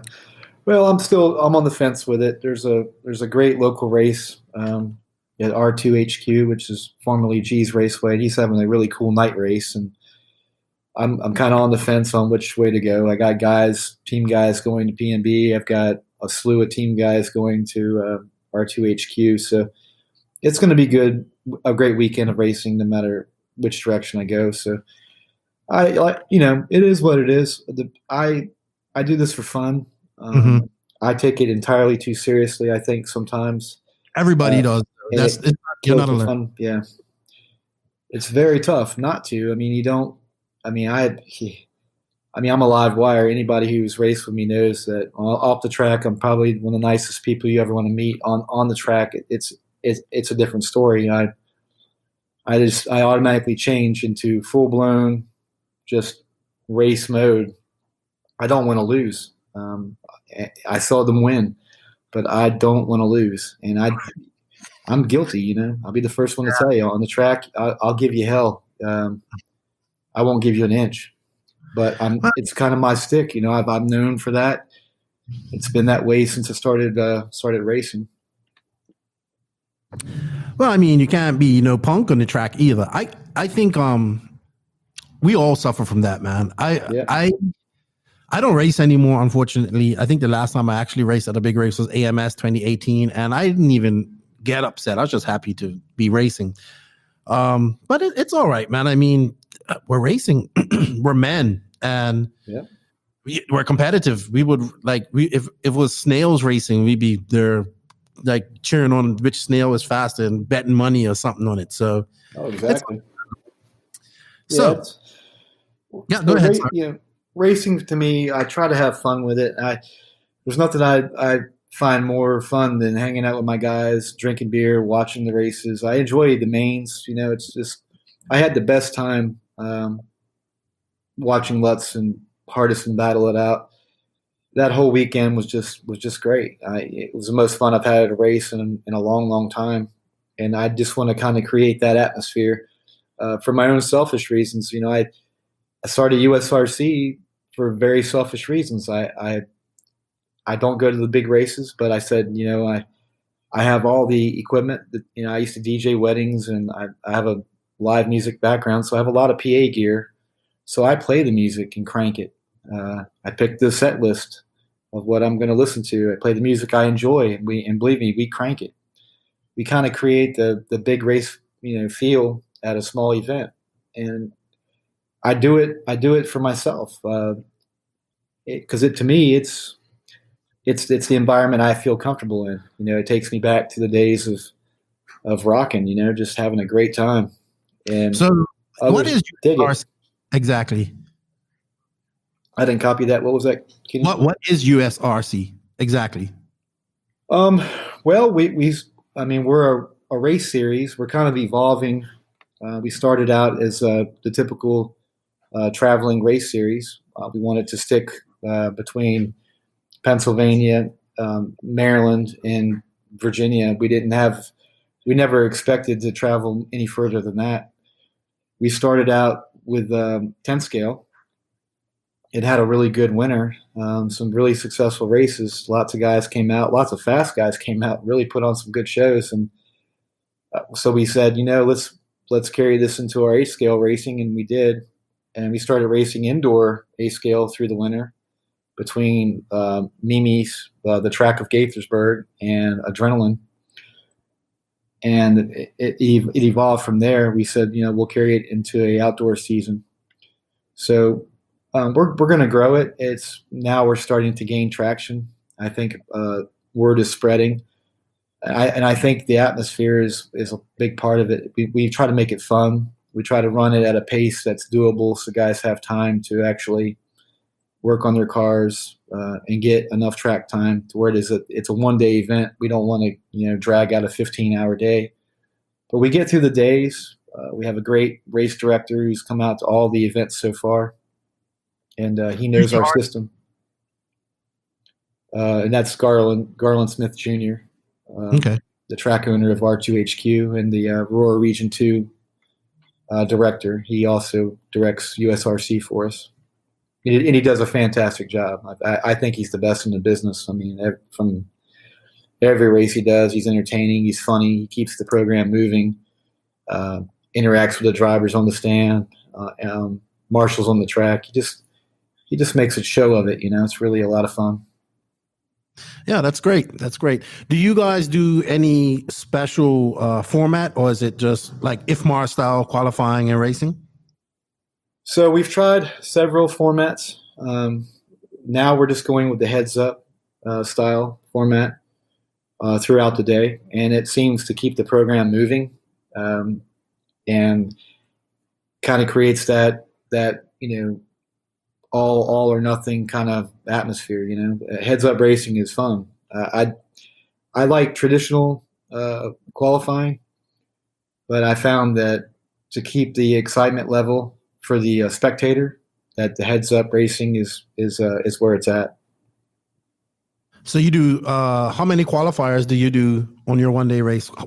So heads up qualifiers. So, how long? 5 minutes? Yep. So depending on, we adjust it depending upon the turnout. Typically we go 3 6-minute quals, all heads up, 8-minute truggy, and 10-minute e-buggy. We have had to shorten the program because of the turnout, because it was just going to take too long. But we never cut it, too much. We just try to stick with a minimum, 2 quals. But we like to run 3. We ran 3 with Lutz, and we ran a little bit long. I tried to adhere to the schedule that he gave me. He wanted to try to get wrapped up, by 6 because he had a long drive home, and we went way longer than that. It was a long day. So how about the mains? How long are your nitro mains? And your e-buggy mains, e-truggy mains? So we're trying to run 10 and 10 on the east side, and 30-minute nitro mains, and 15-minute lower mains. Buggy and truggy, or just single? Well, we went 8-minute truggy, but like I said, depending upon the program size, we'll go 10-minute with a truggy as well. But it's just one main, or is it double? Or no, just one single main. Okay, all right. Well, that's still a good. If you get 3 qualifiers, 3 6-minute qualifiers in, all heads up, a 30-minute nitro main, and most people are going to be running e-buggy or e-truggy anyway. So that's a good day of racing. It is, and it's a long day. It's a really long day. I think next year we're gonna expand. We're gonna do some 2-day races, and probably not do so many traveling dates. Concentrate on a big race and promote a little bit heavier. Give ourselves some time in between, because it's been really taxing on me and Gabe to do all this traveling, and it's been a lot of fun. We went to some really outstanding tracks. Silver Creek is a relatively new track, and it looks good too. Looks really good. Yeah, absolutely. He manicures that like a golf course. I mean, it's like, it's crazy. Really fun place. City View, another new track, but it just hit the scene. A lot of fun, big jumps. It's out in the mountains. I guess you would call that the Blue Ridge Valley, out there in the Blue Ridge Mountains, and really cool track. Brand new. He's got a really cool 10 scale track as well that looked really appealing. So it's in Virginia. It's in Virginia, yes. Okay. And he really did it up. I mean, he's got a really cool stand, kind of like a condo style scoring house booth.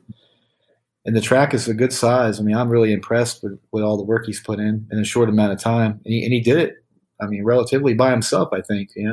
Have that big of a facility, really cool. Yeah, I'm going to have to go check it out. So how many races is it? I know, kind of COVID's messed up everything, but how many races are planned for this year? So we originally wanted to do, I think we had 9 scheduled races, and we've had to cut some. We just lost a race at WCRC because of the recent backtracking on the codes, the ordinance, or whatever that they're doing with COVID-19. They went back down to a 25-person cap, so we had to change the date. So we have upcoming race, August 15th, is going to be at G's Raceway, R2HQ. August 29th, we're going to Sumter, South Carolina. Another great track. Yeah, really, really awesome. Looking forward to that. September 19th, we're going out right back to Sumter with Effects of Nitro. So looking forward to that. And there's some weekends that we will fill between then and now. I think August 8th at Adrenaline RC is a tentative date for Effects of Nitro, so we should be there. And something else will probably pop up in between then and now. But we're going to support the Tilt Yard and the Tilted Worlds, Fame Wolf Racing and USRC August 1st and 2nd. We made that decision this morning. That's awesome. Yeah, it's going to be a really cool race. We're really looking forward to that as well. I've not known him, but I would say I've known Homer for 20 years, man. Back from the old starting grid days. I even have a Losi Triple XNT that I bought from his B-Main Racing hobby shop way back in like 1999. I have it here and have tires, everything that I bought from him. And back then, I always admired his tracks. Yeah. And I've been watching him build the recent one, and it's just one of those, it's a bucket list track that I've always wanted to go to. And hopefully one day I'll get there. But yeah, it looks really badass. And he's done something different. And I can't wait to see some cars going around it. And man, people just like to go there. And I'm glad you guys are going by there. And it's going to be, he's just been in this for a long time. And he was doing 3D type tracks before they were even popular. So it's good to go there. And how many classes do you run in USRC? So we typically run Sportsman, 4-wheel drive short course. We try to run an intermediate open class e-buggy, and we want to try to run an expert. But like I said, it's track by track. We pretty much know where the turnouts are going to be between the tracks, and we pretty much know the classes that we run. We take a lot of input from the track directors in their areas, and we ask them what they feel is going to be the best. URC is kind of unique because you only have to finish in the top 5 to qualify for the final event. So we're really not a series at all. We're just a series of races. But if you finish in the top 5 A main, you don't have to attend another USRC race to qualify for the final race. You're already qualified. Yeah, that's cool. So the finals will be where? R2HQ. Yeah, that's another great track. I've seen some videos of G's, and I always admired that track as well. You guys have got great tracks up there, man. Yeah, weather, it's fantastic. Yeah, weather is your issue. That's the problem. Yes, weather's been a really big problem. Last year, we got a little bit of racing in, but yeah, the weather it's always a problem for sure. Awesome. Yeah, I like that. The whole East Coast is full of series, but I haven't really heard much in your area. So I like how you've just kept it to PA, Maryland, Virginia, and you skirted on to South Carolina. I think did you go to Wilkesboro at one point too? We were supposed to be in Wilkesboro August 1st, but okay, that's the one that shut me down because of the 25-person cap. Oh, right. That's a track I've always wanted to go to, like old school off-road track. So yeah, man, you guys definitely travel quite a bit. So that's awesome. Yeah, and it's. I mean, we're going to do a lot more. We're going up to the barn with Johan Grant, so that's coming.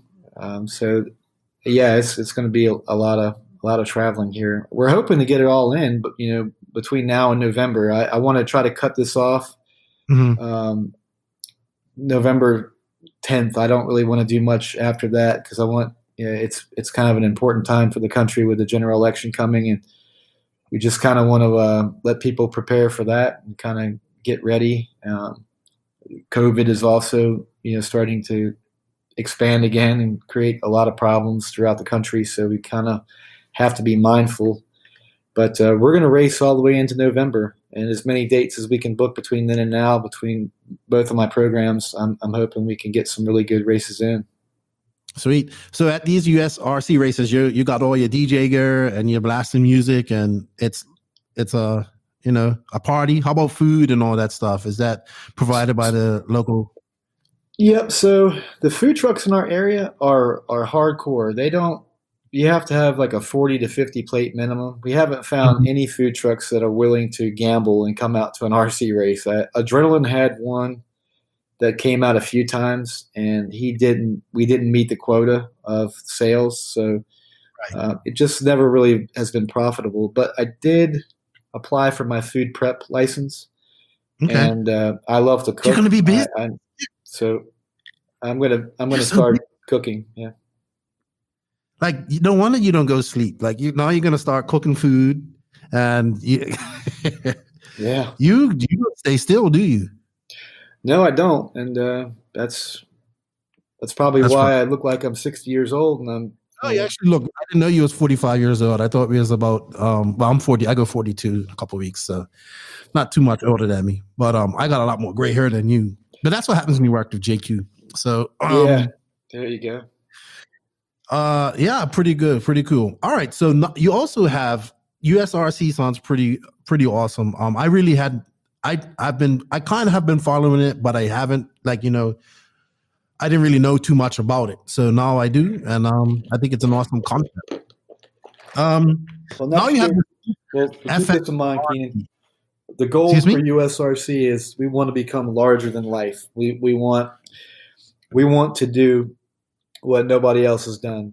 We want to bring major races to every local track on the East Coast. Mm-hmm. That's the goal. We don't want to go rent arenas, and we don't want to go rent major facilities. We want to support the local tracks, and we want to support the local track owners and the hobby shops that may or may not be on the property. That's the goal, and that's the mission statement. We want to grow, and USRC is the best way I know how to help grow the sport. So that's been the mission statement since it started. It's United States radio control. It is what it is. We're going to keep growing, and we're going to try to blow this up to the biggest hobby on the planet.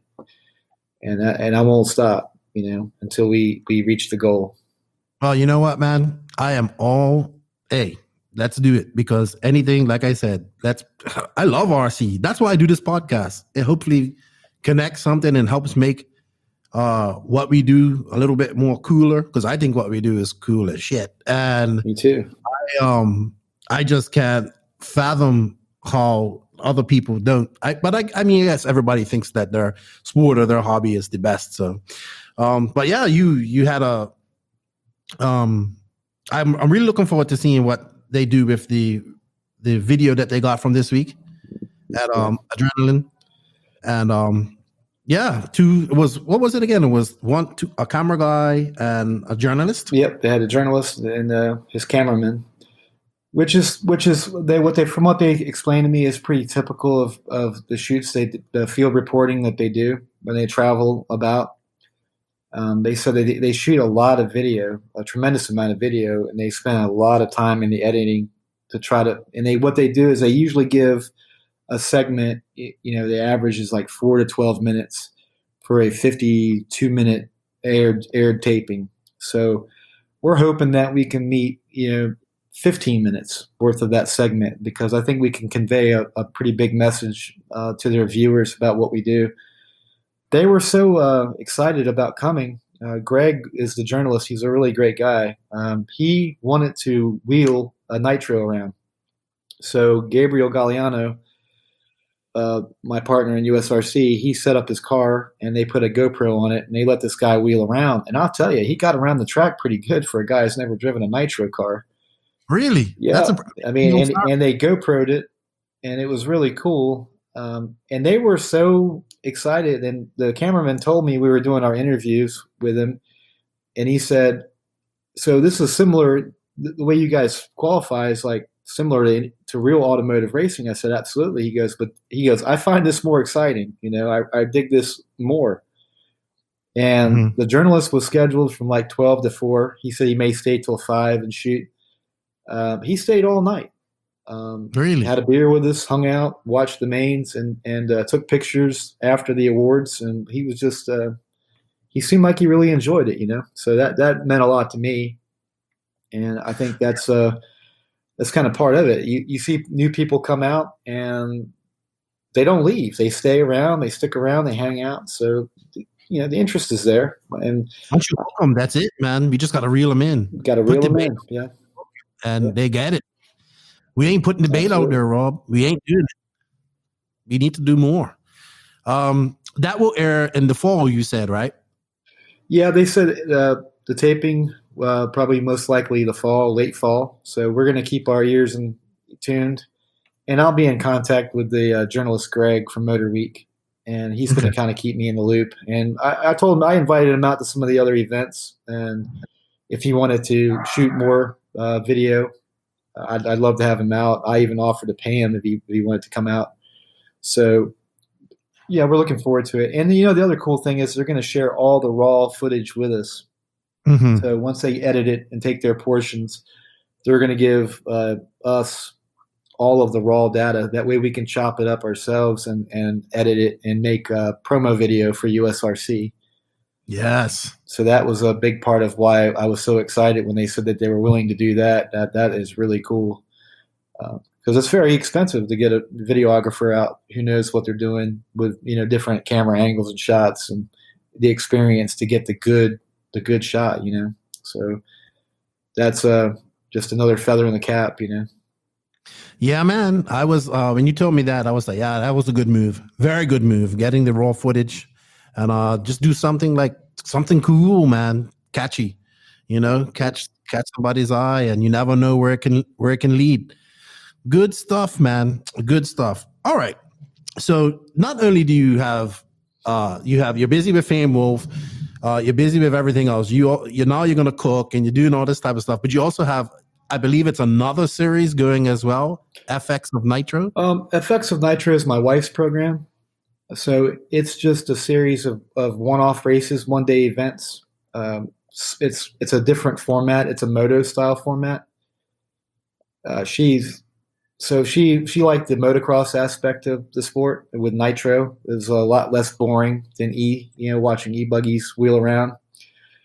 So me and her needed to spend time together. We needed to do something together because I spend so much time involved in RC and at work and so many other things that I have going on. And so this is a way for me and her to do things together and spend time together, because my kids go to every race with me, and my daughters.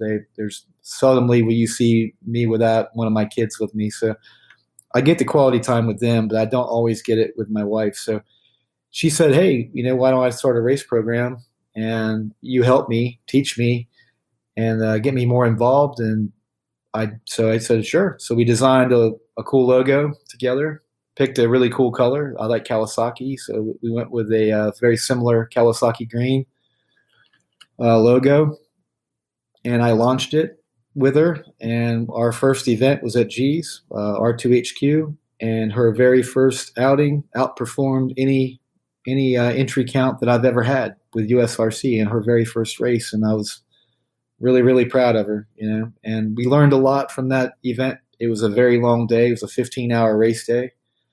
So, but drivers got more track time than, it was like more than any race that I've ever been to. I've never been on the track that much in my life. More than I want it to be honest with you. So it's a new format. So just Nitro buggy, right? No, we run E as well, but our main focus is the Nitro classes. Mm-hmm. And it's a tough program because it's kind of evolving. We kind of tested. We've had 3 races, and we kind of tested which format works the best. But we want to run tentatively 2 4-minute seating rounds and 3 moto rounds.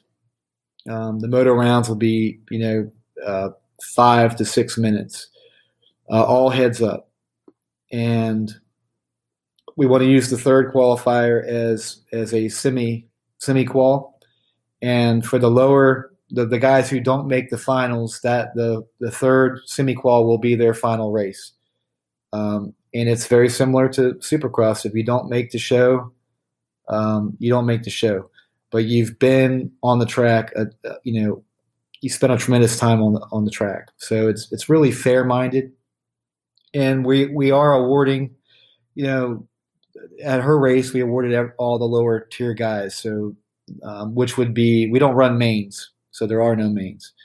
But in the semi qual, which would have been the B main, we did award those guys, and it's all bracket racing. We don't do resorts. We do per moto resort. In the position that you finish. So you stay.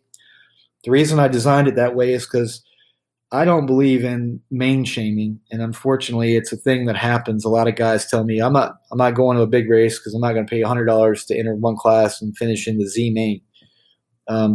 But if you look, I spent a lot of time studying lap times and finishes of all mains, and if you look at a group of the D main at any major race, the guys are within 0.2 of a second of each other. There's no blowouts. I mean, there's very few. You might have a sandbagger that's been walking his way up through the lower mains, and he might be the breakout guy, but that's even that's kind of rare. So why should you feel bad that you ran in a D main with a group of guys who were only separated from you by 0.2 of a second or even less? Why would you feel main shamed in that? Because you just stood on a driver's stand with 10 guys who are your equal. What's to feel bad about? I mean, those guys are as good as you, if not faster. They spend the same amount of money, probably put the same amount of time. They just don't have the hand-to-eye coordination or the amount of time to invest in getting to the C main level or B main or A.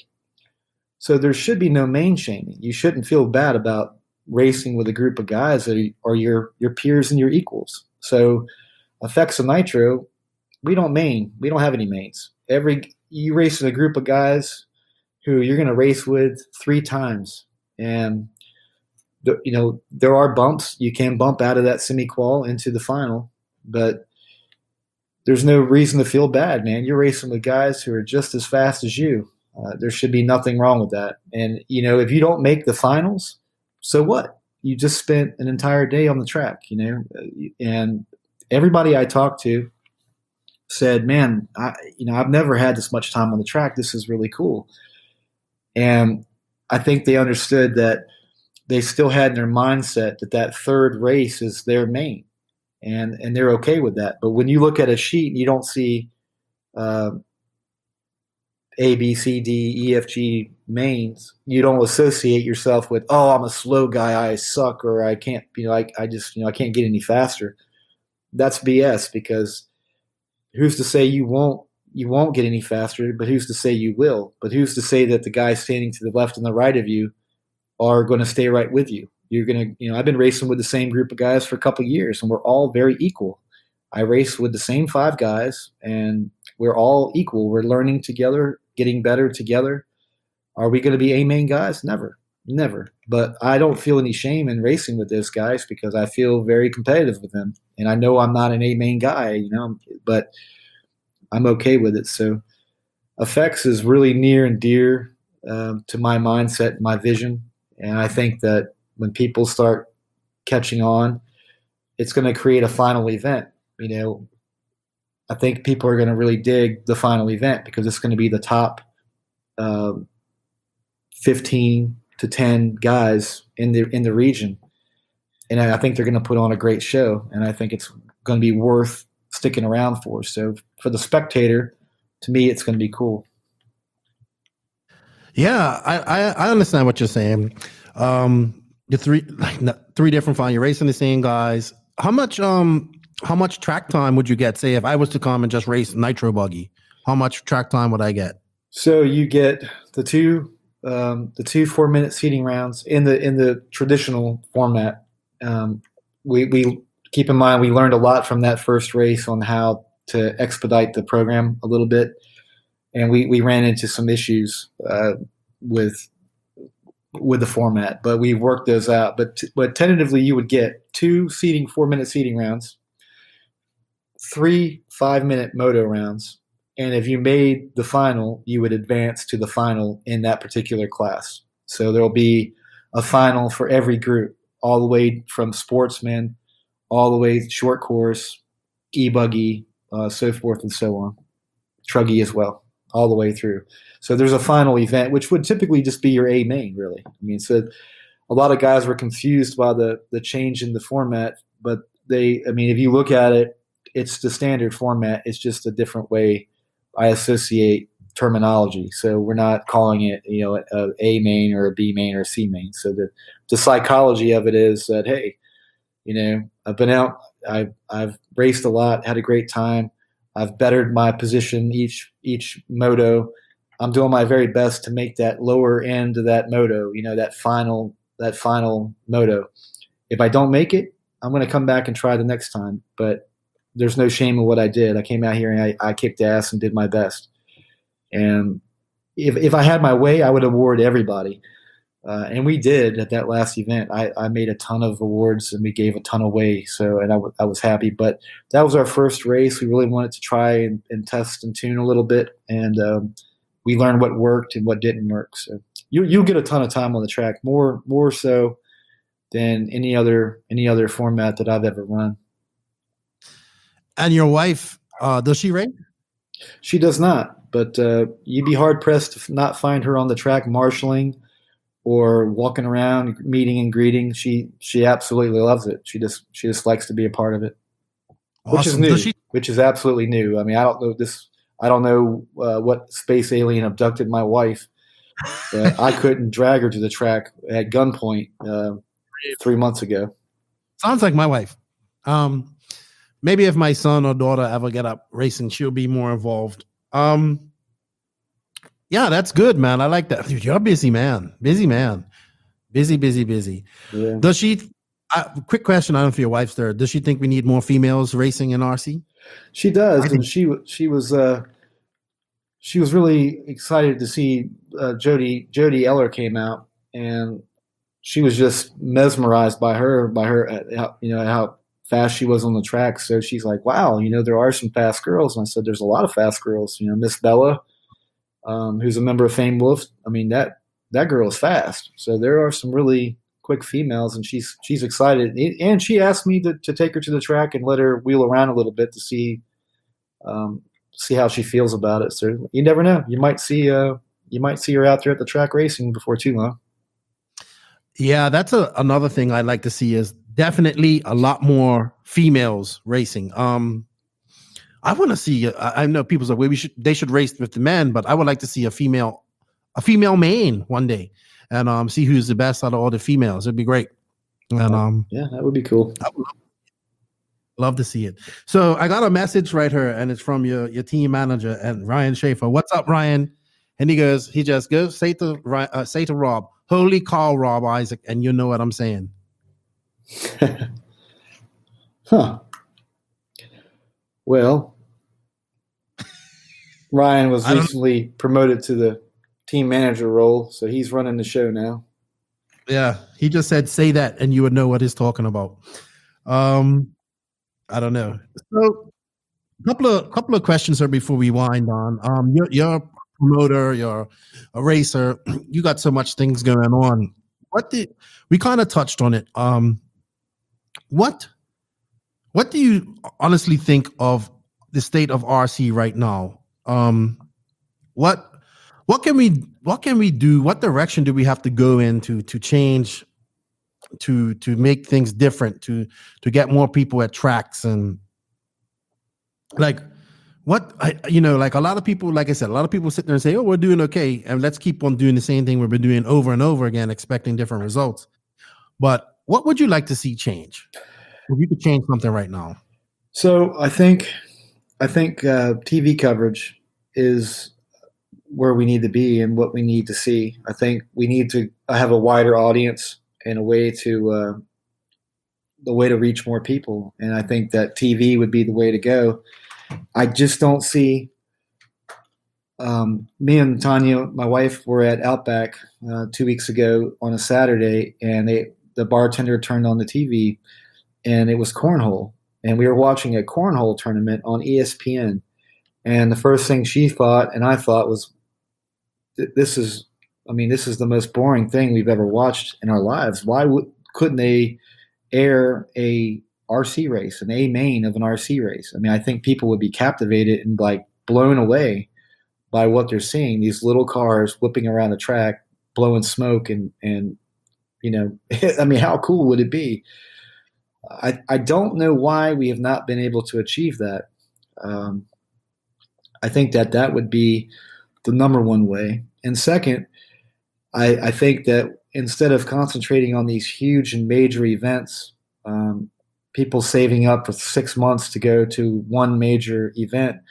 I think we need to support the local tracks, the local shops, and bring bigger races and bigger events to those areas. Like LCRC, he doesn't use outside promotion to promote his track or his facility. He does it himself, and he brings major events to his facility to gain traffic and to create more drivers. And I think that he's cornered the market in that aspect.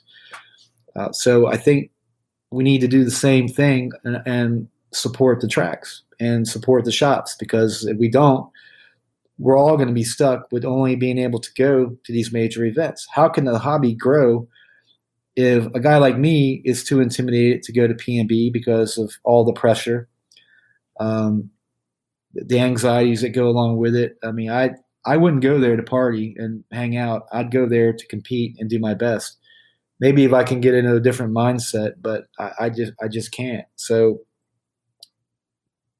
I don't see how we're going to grow if we don't grow our homegrown areas in our tracks and open more tracks and more hobby shops.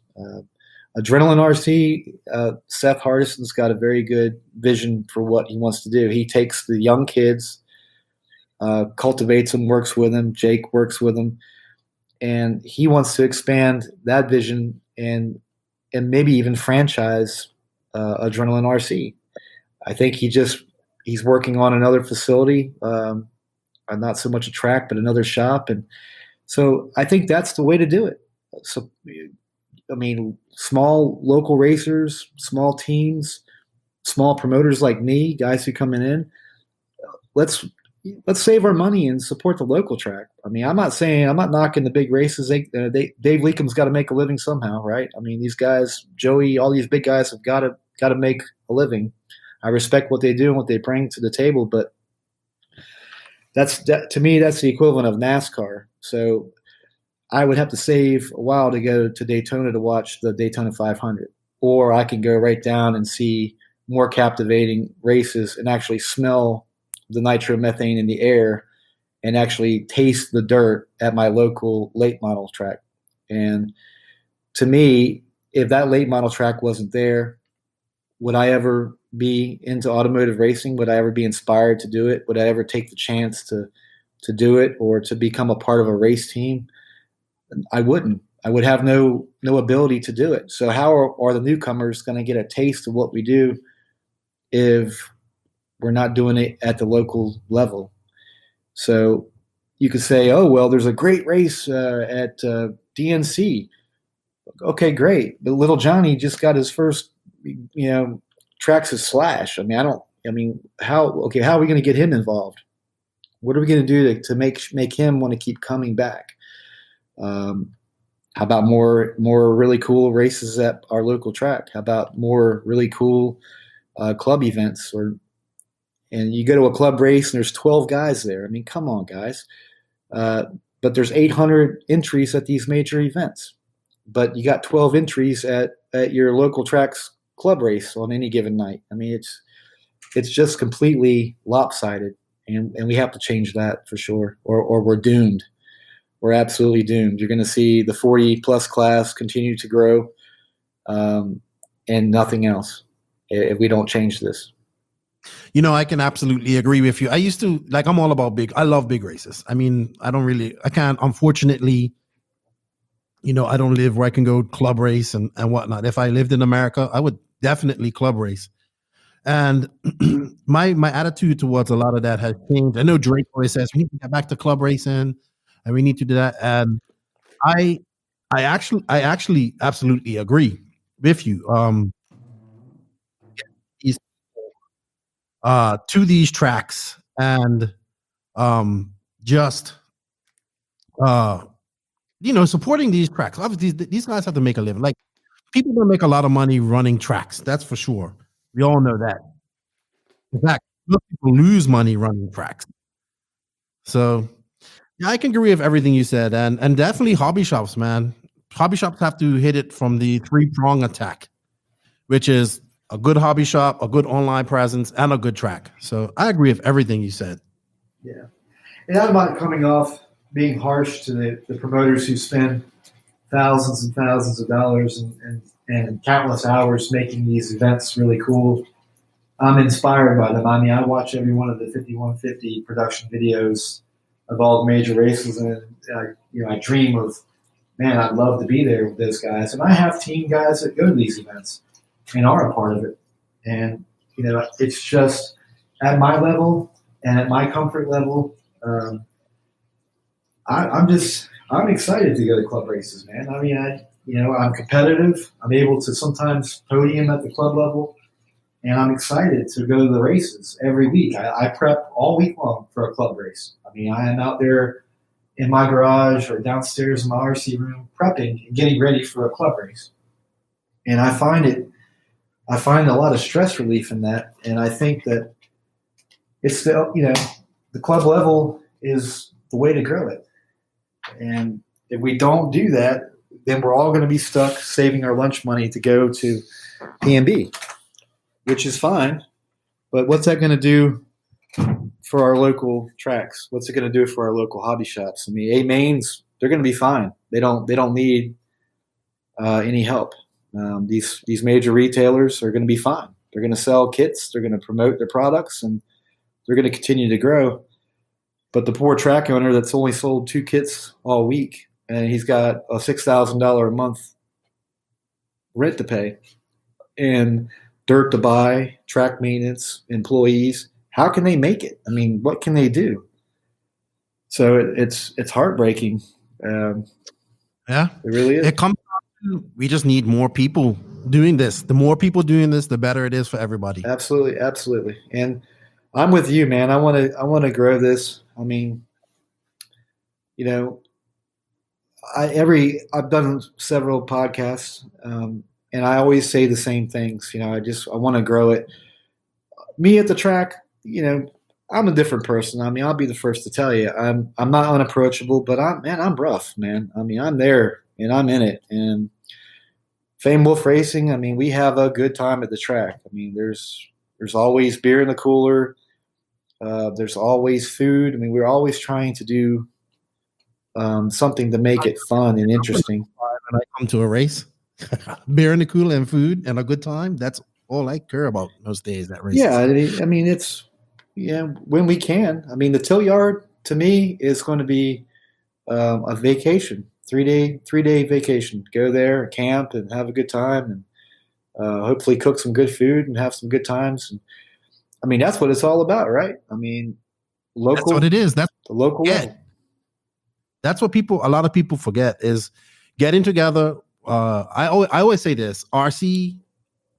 It doesn't matter what color, political background, what race, what religion you believe in, what country you're from. We have this common denominator that is RC that brings us together, and we should all be able to come together and enjoy, just doing what we do and having fun and meeting new people. I mean, RC's been so good to me. I've met so many really good people through it, and opportunities have come because of that. So that's why I'm so passionate about this. I know, and you of all people, you talk about me being busy, man. You're all over the place. I wish I could race more, but we're getting back to having a track here, and maybe I'll get on a race. But I miss coming to America. Maybe I'll come for Wicked Weekend. We'll see. It depends on things go here with COVID wise, and I'm just nervous about getting stuck somewhere. So we shall see. But I wanted to ask you something. I see that you're so busy too. I see you do you play guitar? I do. Okay, I've seen it on your Facebook and whatnot. That's what Joseph's into now in his spare time, and he's not on Facebook now, so he has more time to dedicate to that. He's learning pretty fast too. How long have you been playing guitar for? Since I was about 16, I guess. Yeah, that's cool. Maybe you should hit him up and give him some tips. He's all into that now. All into guitar playing. Yeah, it's an addiction, man. You start playing guitar, it's no different than RC. It's a very expensive hobby, and if you want to acquire, there was one time in my life when I had like 40 different guitars and probably just as many amps, and I was kind of a gear collector, so it's a lot of fun. Something you can do by yourself in your spare time, and and actually it's a great stress reliever as well. So it seems like JQ needs to relieve some stress. He seems a little uptight, so it's the perfect thing for him. Yeah, thank God he's off Facebook now. It's been so peaceful. Cool, man. Keep up the hard work. I enjoyed this conversation with you. I got to know a lot more about what you're doing and about the man behind all of this. Would you like to shout out and say thank you to some people before we sign out, or is there anything else that you would like to mention before we sign off? Yeah, I always like to thank RC1, Franco Desiderio, Maxi Velasco for everything that they do. They've brought me on and kept me well prepared for the races and support all of our guys with really, really great product lines. All of our sponsors, the team sponsors, AKA, I want to thank Joel Johnson for signing the team. It was really an honor for him to do something that's never been done. TJ Bradley from Hot Race Tires, he got us started with True Source, gave us our first team deal, which really helped the guys out. We ventured on to AKA this year. Phantom Racing. Can't say enough about those guys, what they're doing to help us get to the next level with really great products, just great motors and batteries. I can't say enough. Been very, very supportive of all my teams. Just everybody in general that's come out and supported Fame Wolf Racing, all my teammates, Gabriel Galliano for helping me grow the team and help me keep grounded with his many words of wisdom. He calls me and talks me off the ledge quite a bit. So he is what you are to JQ. Gabe is to me. Keeps me on the straight and narrow path. Ryan Schaefer for sticking it with me for so long since the beginning. It's been me and him. He's also been pretty close and knows all the ins and outs and all the problems. Even in my personal life, he's been a good source of me to be. He's my vent, so to speak. My wife for putting up with all of this and the expense and everything that's kind of come along the way. I thank her for everything she's done, and all my teammates. The best times of my life have been with those guys here in the last 3 years, and we've shared some really, really great moments and done some really great things. It makes me feel really good when we all come together. Like you said, our team's very diverse. We have a lot of different nationalities. Creed, color, doesn't matter on this team. We're all in it to win it. We're all there together, and that's been kind of the staple of Fame Wolf Racing, man. We all come together as one. Like you said, it's about unity, bringing guys together. And I thank you, man, because I know you probably don't know this, but you're the first guy that I reached out to. I told you my story 3 years ago, and I read the email that I sent you today through and through. I read it a couple times, and the story is still the same story I told you. That's where we got our start. Pretty much from that email, you offered to bring me on to the JQ team, and that's been 3 years, and here we are, and I finally made it onto your podcast. So I was just starting 3 years ago too. So crazy, crazy stuff. Starting with JQ and all that there. So awesome stuff, man. Keep doing. I appreciate what you're doing. Now that I've talked to you and I figured out more and gotten to know who you are. It's not easy what you're doing either. So. Running races and being a team, like being in charge of a team. Well, you still you know what I mean? Even though Schaefer's your team manager, none of this stuff is easy because, it's stressful, man. I know, but we have to do it. Yep. We have to. And one more shout out. I own another team as well called Way of Life Motorsports, and it's a dirt oval team. And David Mason just went this weekend to the Spirit of RC and won the Mega 100 Outlaw race. So big props to David Mason for going into hostile territory and winning for our team, Way of Life Motorsports. Congratulations, David. Super proud of those guys. It's a new team. They're about a year old, but they're also sponsored by Phantom and have really came on strong this year. They've had some great success with the product, and it's really doing well for those guys. And I'm just really honored that I've got a really good group of dirt oval guys and a really good team manager over there as well.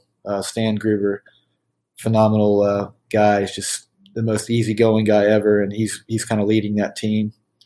And we're going to grow that into a monster this year with dirt oval, because my heart's in dirt oval too. I love the dirt oval racing. So I forgot to mention those guys. I think the sprint cars and all that stuff's cool. Something I want to try next time I come to America. I've never even been to one of those big races like that or anything, but like a real race. But I like the RC version of it. So definitely something I want to try. But man, thank you so much for having me on, man. It's been a pleasure talking to you. I've always admired what you do. Thank you, and keep up your good work, man. And hey, get some sleep, man. You gotta get some sleep now. You can't be 45 years old, can't be not sleeping. But I get it. Sometimes your mind doesn't stop. I know. I go through it too. Absolutely. Well, hey, man, keep doing what you do and rock on. And hey, there's always a place on Fame Wolf Racing for you, man. So. I want one of those cool shirts, so yeah, I might just have to do it. Hey, what size you wear? Depends. Are those American sizes? Or American. 3X. 3XL? Yeah. All right, I'll make that happen, man. I'll have one made up for you. Sweet, man. I appreciate that. Thank you. Absolutely. And keep up the good work, and I'll be following USRC and of course FX of Nitro. And yeah, man. And enjoy it. You're doing good things. Thanks, bro. I appreciate it.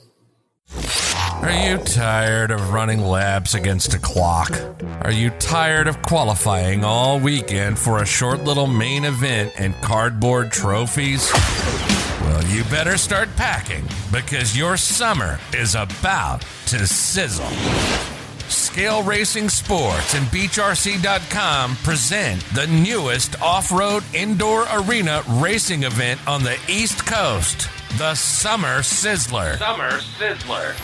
If you run 1/8 scale Nitro, 1/8 scale e-cars, or 1/5 scale gas, grab a buddy, pack that shit up, and let's go racing. At the Summer Sizzler, we race heads up all the time. A full day of practice, 3 10-minute qualifying races, plus a last chance qualifier. 30-minute main events for all adult classes, and really cool trophies. Whether you're new to racing or a seasoned pro, register now at rcsignup.com or on site. Trackside hobby shop support from Beach Hobbies, free parking, free camping, free indoor pit area, and the largest driver stand and pit road you've ever seen. For more information, follow, like, and share us on Facebook at Scale Racing Sports. The Summer Sizzler, Labor Day weekend, September 4th, 5th, and 6th, Apex Arena, Withville, Virginia. The Summer Sizzler. Grip it and rip it.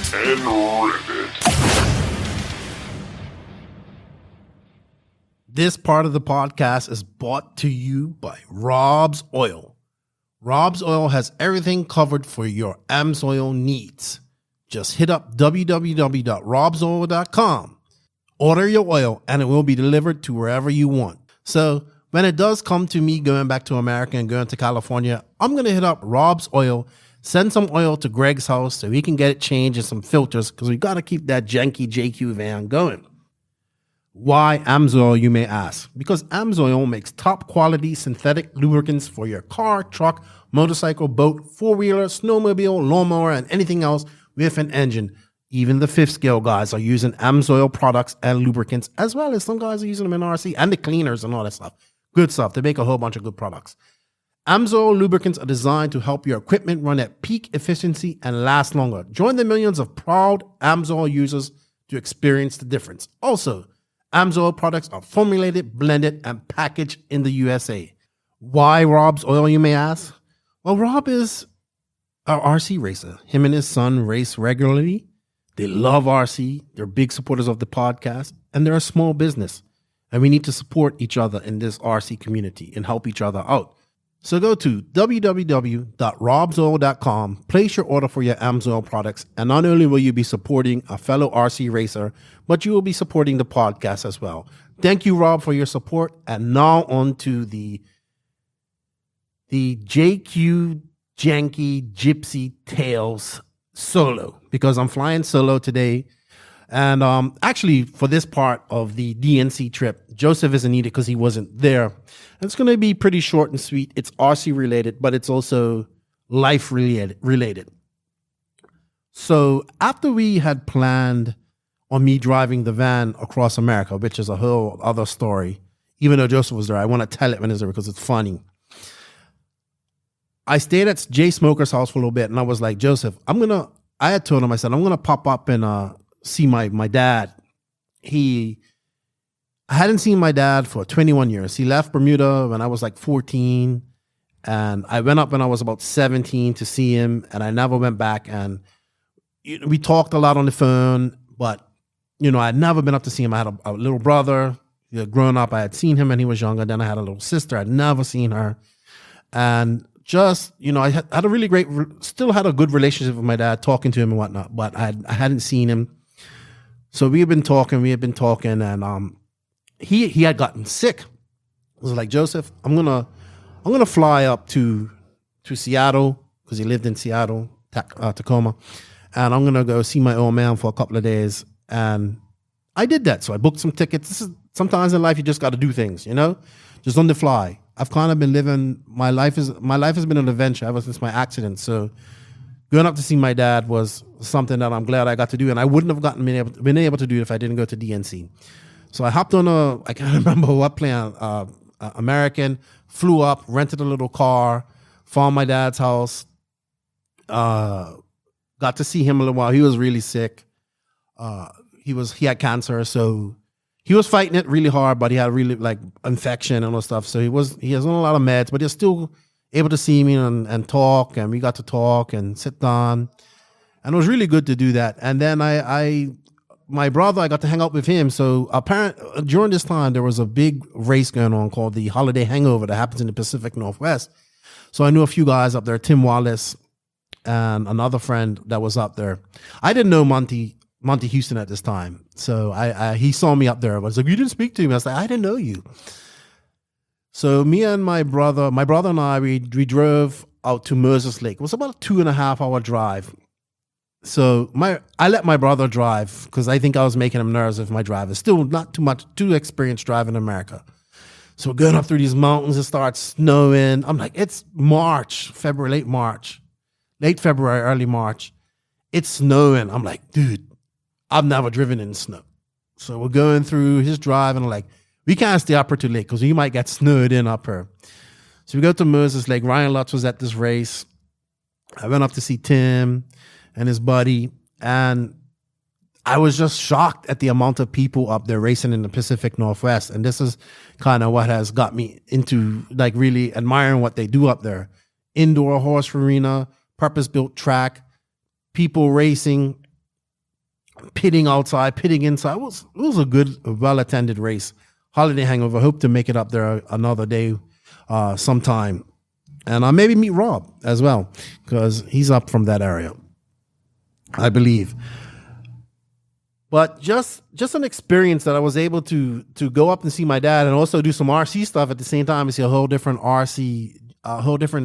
region of RC, and open my eyes to what's going on up there. So hung up there for a couple hours, and then my brother and I headed back to Seattle before it got too late. I did not want to get snowed in up there, and it was just a cool experience to go up and see, just to see that people racing indoors, and I just, everything's about opening your minds.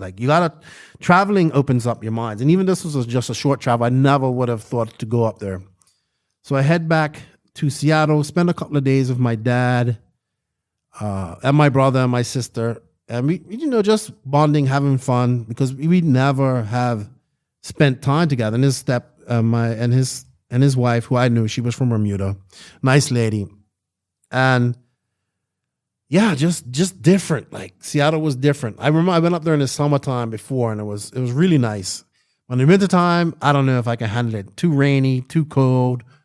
That wasn't too cold, but just, I don't know. Just definitely during the summer. Hopped on a plane and headed back to California after that. That's just a short little gypsy tale of a RC gypsy tale that I wanted to share with you guys. I probably said it on the podcast before, but that would be the last time I see my dad. He actually passed away in October of that year, early October of 2018. But I was fortunate to get up and see him one last time. 21 years I hadn't seen him. That's a long time. And while this story is meant to be fun, it's just my little testament to if you want to go see somebody, don't waste time.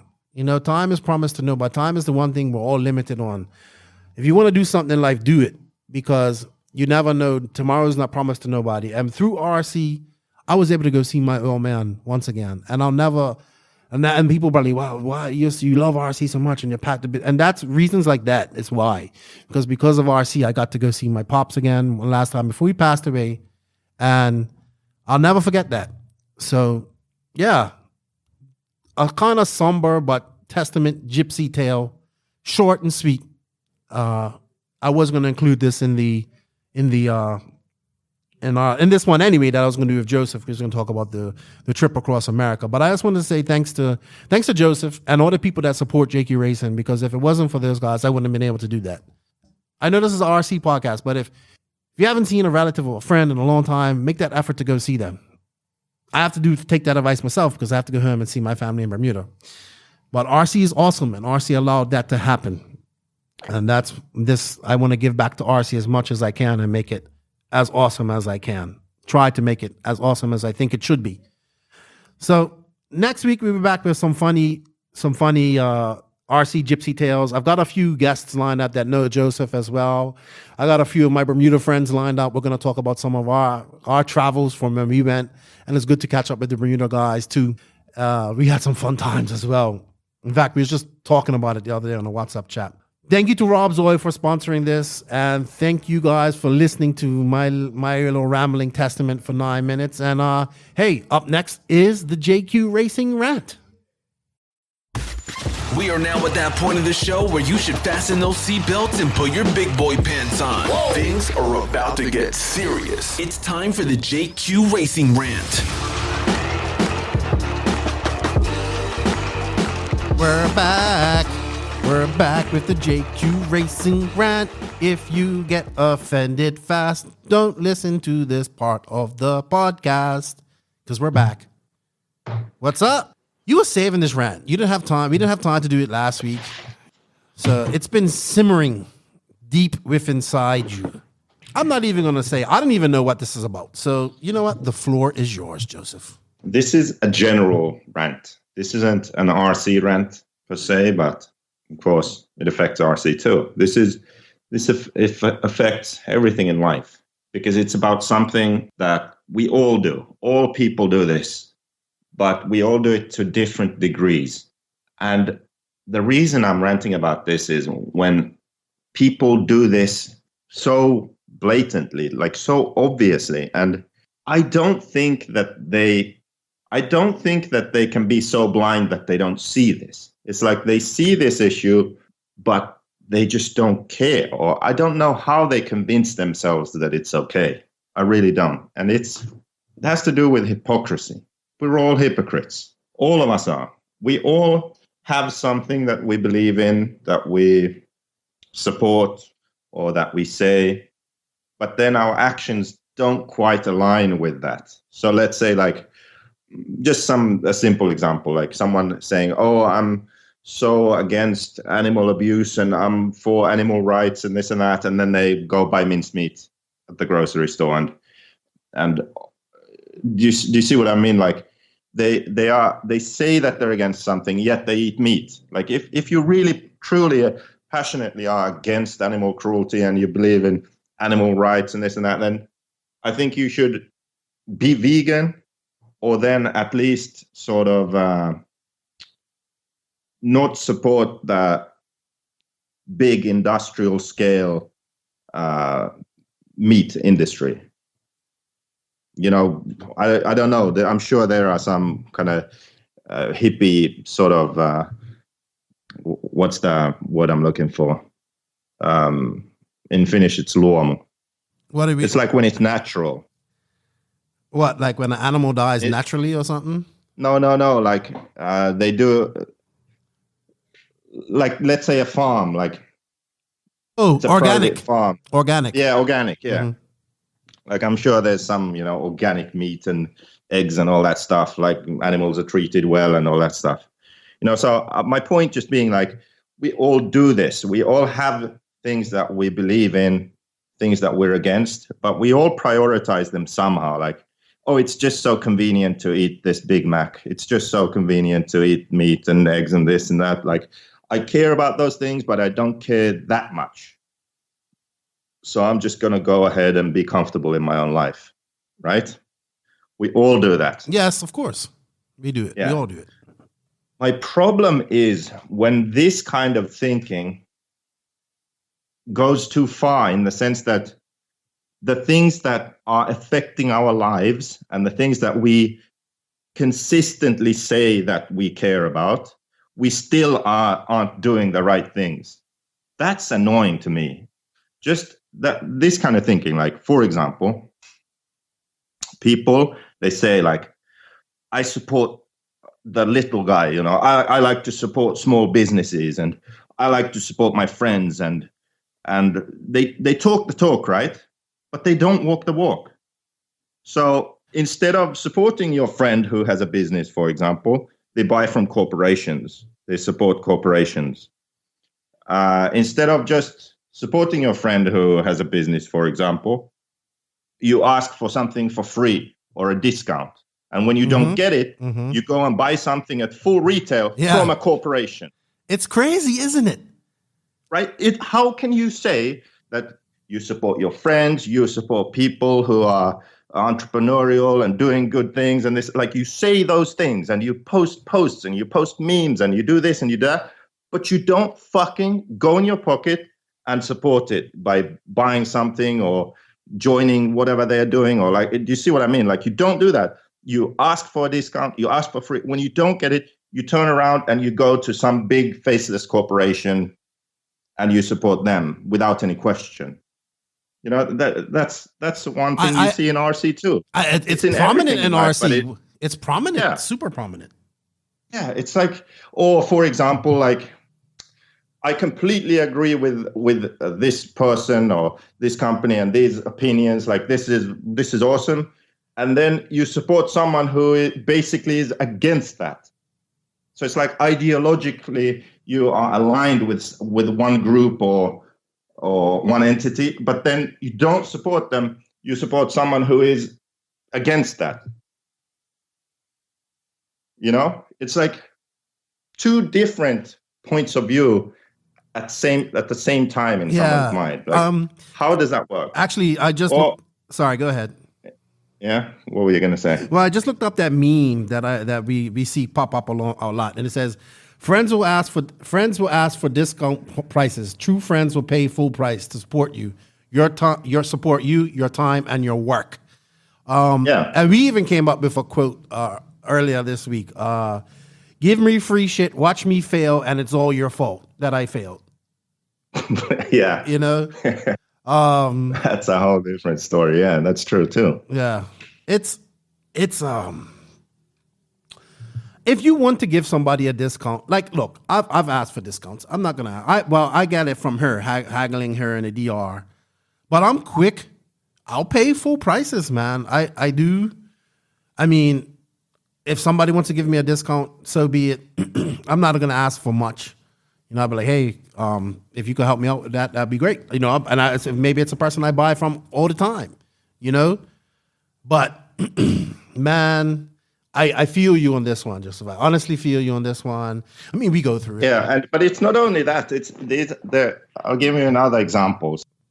So many people say this, and we've covered this on this show too. But it's just another example of this way of like non-thinking. You say things need to change. RC needs a World Series. Oh, well, not that one. Or we need new people in this. We need to make RC, seem more inviting to people and introduce it to new people. And we need to grow this. We need to change something. Well, not that way. Let's not change that. Yeah. Oh, RCGP, what RCGP did was awesome. People should get behind this, and the media production was just amazing. It's like looking at full-scale racing. It's incredible. It's awesome. I love it.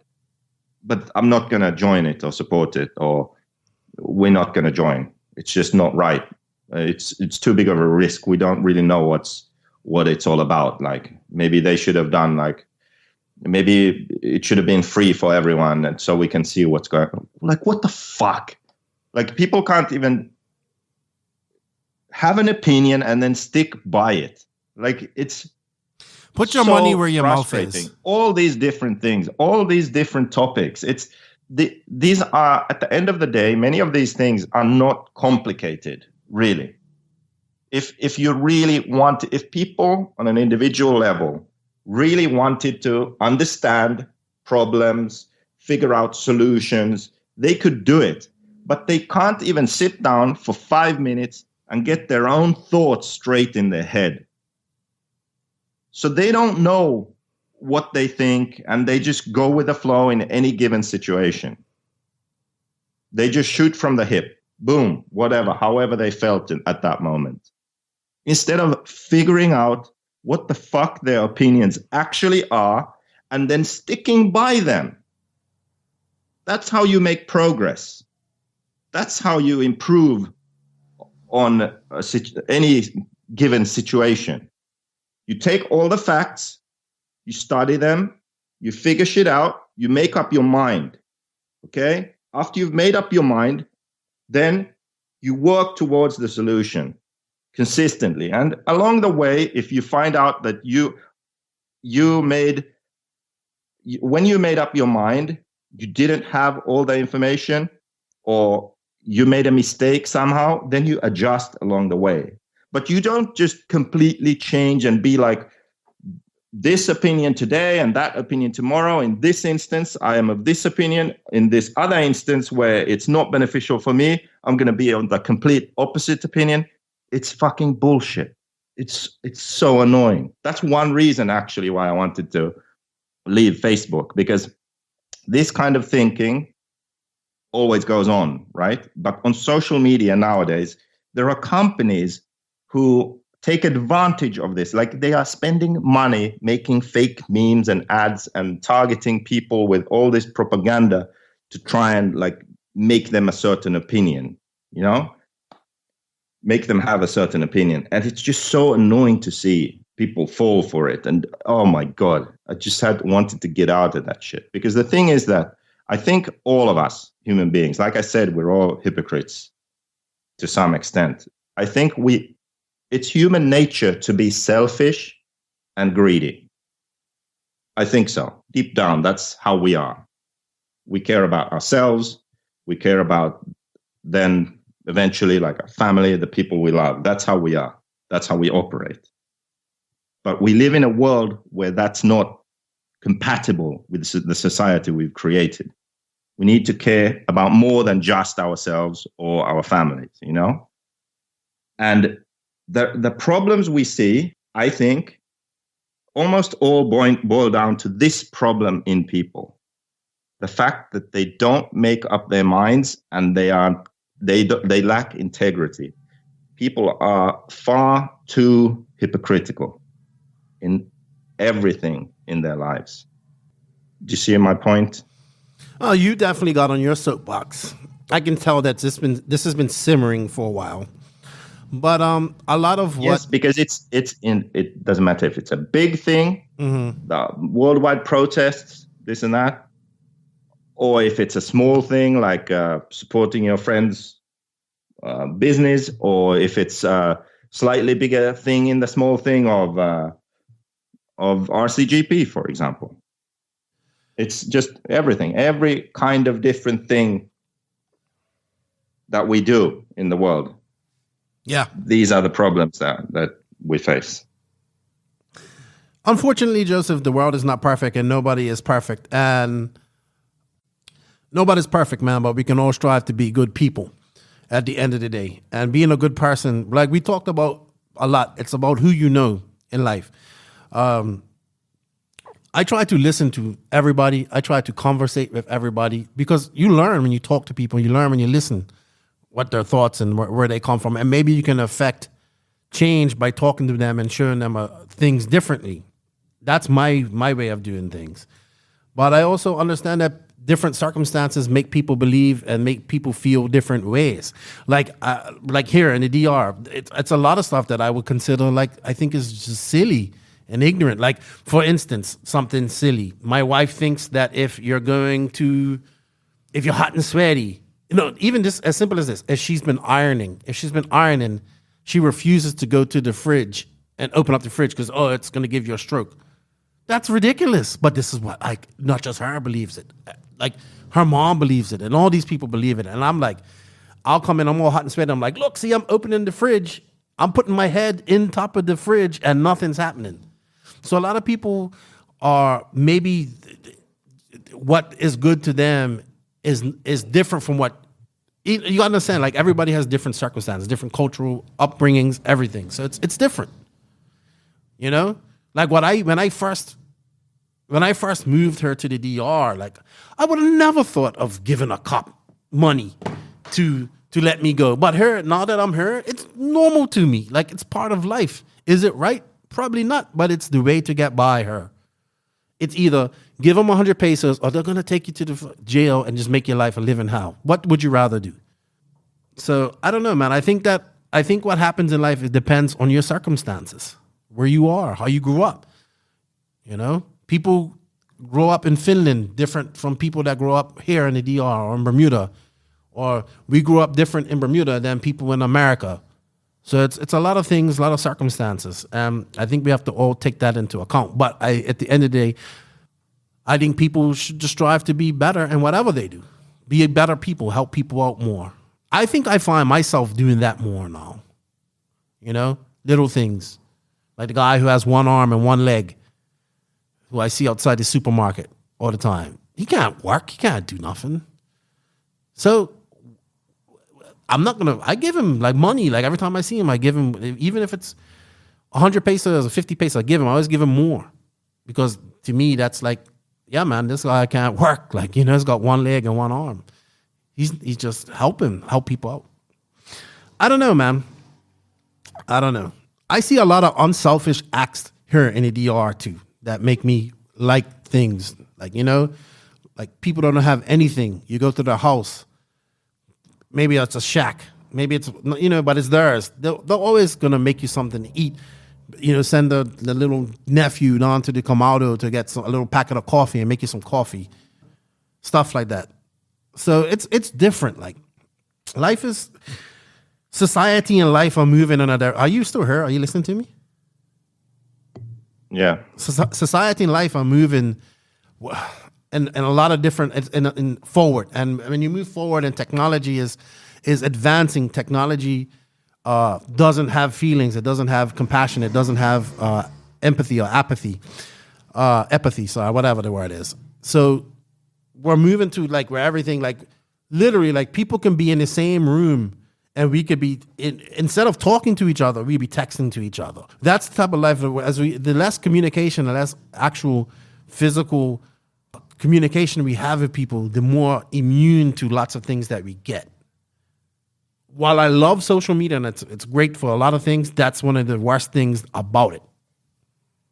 There's still a lot of good in the world, Joseph. A lot of good people doing a lot of good things. It's just that I will say this: social media, negativity sells, and that's what everybody promotes, and it just is what it is. And everybody has different cultural upbringings, Joseph. It's hard. Like I remember when I told you when you was moving to the Philippines, I was like, Joseph, you're telling me your plan, and I'm like, hey, Joseph, it's not gonna happen like that. I remember telling you that. I said I had all these plans too, man. You're gonna have to learn to adapt to life down there. And I think that's one of the reasons you didn't end up enjoying it down there, because you didn't adapt. You couldn't adapt. And for me, one of the reasons I enjoy living in the DR, because I have adapted. I still have my thinking, my way of thinking, like I know this and I know that and all that type of stuff. But I've learned, man, when you try to fight an entire country that isn't yours, the only place you're gonna end up is like driving yourself nuts. So you learn how to learn the language, learn how to do this, learn how to do that. So I don't know. Maybe I'm going off tangent. Sorry, but just kind of my response to, we don't know what causes people to be certain ways in their lives. So sometimes we have to sit down, talk with them, and find out why they feel that way before we judge and before we say that they aren't a good person or they should strive to be better. We need to know why they're like that first. And then once you figure out why, then you can work to a solution to becoming better people together. Does that make sense to you? Or you didn't listen to me? You didn't listen to me. Life is funny. We have to accept people. For obviously, if somebody's doing something completely stupid and wrong, we don't accept that. At the end of the day, man, and I keep saying this, and I said it on this podcast, we have RC. It's the one common denominator that we have that bring people from all over the world together. Like, believe it or not, people from all over the world listen to us ramble on this podcast, right? So that's pretty amazing to me. We have one thing in common, that's RC. And we may not agree. We may not agree on a lot of things outside of RC, but this is the one spot. And even in RC, we may not agree with a lot of things. But one thing we can all agree on is that we love this sport hobby. And I think I would say 99.9% of the people want this hobby, this sport, to be bigger, to get more exposure than what it is. The problem is there's a small percentage that controls the overall hobby. You know what I mean? There's a small percentage that controls everything that goes on. And it's difficult. If you don't get them on board, it's like they take their ball and fuck off. Like, you know what I mean? I don't want to play. You're not playing to my rules, so I want to go. I'm not going to win. So that's kind of how I look at it. What I was saying, because it's human nature to be selfish. Yeah. But selfish and greedy. That's it. Unfortunately, if we all don't tend to see the greater good, unfortunately, or anything long term, it's like short term benefit to me. Okay, that's good. They don't think any further than that. People shit on other people because they aren't in that position. They're like, I would never be in that position. They don't think that I could be in that position, and why would I like it if people were shitting on me when I was in that position? They don't think that far, you know. It's unfortunate, man. It's unfortunate, but it's just kind of how the world is going, man. We're just becoming desensitized to a lot of things, man. Unfortunate. It's a choice. It doesn't have to be that way. Yeah, it is a choice. It is a choice. It is a choice. You got all serious there for a second, Joseph. I hope you ain't crying. I'm only crying because you censored me. I did not. Oh, Lord have mercy. Joseph, it's been a blast. Thank you for your emotional rant. And I want to say good luck tomorrow in your race. And how many entries do you think you're going to get? How many participants? Like 60, 30, e-buggy 30, Nitro. But in Finland, most people only race one class. Like they either run e-buggy or they either run Nitro. Are you going to run e-buggy? Fuck no. Just Nitro. All right. Well, man, I hope you have fun. Good luck to everybody out there at the PNB. Have fun. Be safe. Looks like it's going to be a great event. I'll be watching online. Hopefully they have some decent coverage. And yeah, it's good to be racing again, I guess. So hopefully this lasts a little longer and things keep on going. And Joseph, good luck. Have fun. Do well. I hope all the new testing you've been doing goes well. And thank you to all of our listeners from around the world. Thank you to the hashtag NNRC squad. We appreciate your support. Thank you to our patrons on Patreon. Without you guys, none of this is possible. And thank you to our awesome sponsors and advertisers that are Tekno RC, Beach RC, JQ Racing, Papa Willie's Traction Tonic, Rob's Oil, www.manscaped.com, and BK Servers. Remember, everybody, showing our sponsors some love shows the podcast some love. If you're racing this weekend, have fun. Remember, Nitro is the glory, but e-buggy pays the bills. And if you ain't grinding, you're sliding. Joseph, good luck. Thanks. Lefty out. Thank you for listening to the No Name RC podcast. We greatly appreciate all the support and love from you, the listeners. Without all of you, none of this is possible. Special thanks to our patrons on Patreon. If you wish to support the podcast further, you can at patreon.com/NNRC podcast. As a patron, you will receive early releases, special content, and patron-only giveaways. Also, please follow us on Facebook, Instagram, and our website, www.nnrcpodcast.com. Remember, Nitro is the glory, but e-buggy pays the bills. If you aren't having fun, it doesn't make sense. And if you ain't grinding, you're sliding. Lefty out. Nitro is the glory. Nitro is the glory. Nitro is the glory.